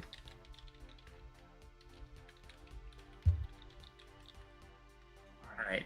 So you all pile in and start to drive off, and as you do, this thing kind of like follows briefly, kind of like doing that weird like back and forth walk with its many legs, and then kind of like stands up on with its eye stalks again, and you just hear a, and it kind of wilts a little bit, and then slinks back down into the grass. And that's where we'll call it for tonight. Somebody will be dead next session, So and we'll feel real cute. bad about it. What if it's Hugh? What if Hugh came by? He's like, I heard you guys needed a wizard to fight them. Ew, he's the Eldritch Monster himself. Hugh just You- gets carted into my parents' morgue. Hugh runs in and goes, "I'm the wizard," and throws another Molotov. I'm the wizard. Fireball! Fireball! He burns down the whole school. He's wanted for. Yeah, there's a huge fire and huge body is Many found. people died. Oh my god. All right, let's wrap this up because we gotta get Pat out of here. Yep. All right, everybody. Real quick, tell us who you are and where you're from. Do your outros. I'll go first to Dabs. Hi everybody, I'm Spider Queen Long. You can find me at long_spider on the Trainwreck that is Twitter at the moment. Working on a Tumblr URL. Stay tuned next week. Probably have it then. Yeah, so I'm co-host of Diesel Shot. It's another Twitch stream. You can find me hosting games on Saturday nights. Usually on Mondays we also have a game. This Monday we skipped it. Maybe we'll have one next Monday. I don't know. It's called High Roads. It's our ongoing D&D 5e campaign. But on Saturdays, I run a Change Stars campaign called Dragon Eye Blues, and it is a masterpiece, if I do say so myself. I've put so much time and effort into it, and it's coming along so well. So come along Saturday nights, presumably after Party Wipe does their thing, and you can find me hosting on Diesel Shot, Dragon Eye Blues, an ongoing campaign. We just had our 3rd episode. We're going on our 4th. It's getting dramatic. I love it. Woo! All right, that was me. Just go down. Hey y'all. Crimson Galaxy, that's KRIMSIN, because I'm not me without a little bit of sin. You can find me on Twitter at sin_gal. Also looking to make some new accounts to get out of the Twitter hellscape, but haven't gotten around to it, haven't really seen where the traffic is headed to, because I'm bad at looking into that kind of stuff. But as far as games go, tomorrow I have 12 on Horde of Tales, which is the game about witches and their demons, and trying to find who deserves the wish ring. And honestly, this game has been a freaking blast so far. I hope y'all can join me. It's gonna be at noon Pacific, so that would be like 3 Eastern. Yeah, something like that. And then Been watching. It's great. thank you. On Friday, I have the session 1 of a brand new series over on Otherdoc's Twitch channel called Don't Rest Your Head. And honestly, this one's like horror, but also power in a way. And it's a really interesting system. And I'm honestly really excited for it. You should come check that out too. That one's going to be at 1 p.m. Pacific time. And I think that's all I'm going to plug this week. Donis. Hi everybody, I'm Zonis, not safe for work artist. You can find me at both twitter.com and tumblr.com at tumblr and twitter.com/Zonis. And tonight and for this season, I'll be playing Jermaine Elliott, the Truth Seeker Goth. All right. Over to Dougler. Hello, everybody. I am Dougler93 on Twitter and Twitch and Mastodon. That's the new thing I'm on as well. Well, I am here every Wednesday. I will be back here tomorrow for another D&D game, which Brent will talk more about. And over my channel, I am learning to do animated emotes. So check that on Friday. And I'll also be doing another stream on Saturday as well. Thank you. Shay, go ahead and do yours, and then I'll close out because I got a lot to say this time. Hello, everybody. I'm Shay, or Shay the Fae on Twitch and Twitter. I am recovering from a minor surgery. Nothing to worry about. But I am still a little bit slower than I'd like to be, but much better than I was. So continue to stay tuned for increased improvement going on. And I will be back more and more often, and running some games or playing in them. And that is about it for me. Make it quick and easy. Okay, well then I will close it out so that we can get Pat going in the next 3 minutes. Hi, I'm Brindis. You're watching Party Wipe Games. Thank you for stopping by. The main important thing to mention right now, and I hope it doesn't disqualify us for not doing it because we haven't been streaming, but we have a sponsor, Factor. Hey, if you want to get like reasonably priced food, because it is reasonably priced. It becomes costly if you do it a lot, but if there's like a week where you aren't able to prepare food, like say you had like recent surgery and your mobility is really hard, Factor is pretty great because it has proportioned food that's already pretty much pre-cooked. You pop it in the microwave. It's super easy. Shay and I have used Factor before when our kitchen was being remodeled for our new house and we did not have an actual kitchen to cook things. Factor was great because it had healthy portions, keto friendly, vegan options, vegetarian options, all the great stuff. And the ability of keeping it in your refrigerator and then just popping your plate into the microwave is very handy when you don't have the means to cook for yourself and you don't want to eat fast food every day. So this is that necessary shill. I promise Factor it'll be a better shill tomorrow for the regular game and will be earlier. But frankly, I didn't get any of your widgets working until like the last 30 minutes. So it's like, make the setup a little better, please. Not a criticism. It's a failing on Streamlabs. Not so much the company, but I can say as somebody who has tried Factor before, it is actually very good. And so, if you are willing to try it, use our code. Where is it? I lost it. Where did it go? There we go. Factor7583 for a 60% off discount for your first box. And you go to Factor75 _Party Wipe Games. This is a sponsored ad, of course, that all those wonderful things that I need to mention, and we'll have to go back and put into the doobly-doos, because apparently telling people that you have advertisements in your advertisements means that you're advertising. Who knew? Otherwise, catch us tomorrow where we play Waterdeep Epic Heist. It is a level 3 to 20 version of Waterdeep Dragon Heist. We've run that game before. It's an amazing game. I've decided to extend it out to higher levels and do more shenanigans. So if y'all want to see who killed Volotham Kadarm, show up tomorrow because they're going to solve that murder mystery because somebody killed the crap out of that guy. Anyways, that's it. Let's go raid. Raiding tonight, we will go to Valdrianth because they are on and playing and we like them. And yeah, give them some love, say hi. They are playing Dante's Boot, which I always want to say Dante's Butt, but the E at the end means you have to use your proper pronunciations. Anyways. I always read that as Dante's Butte.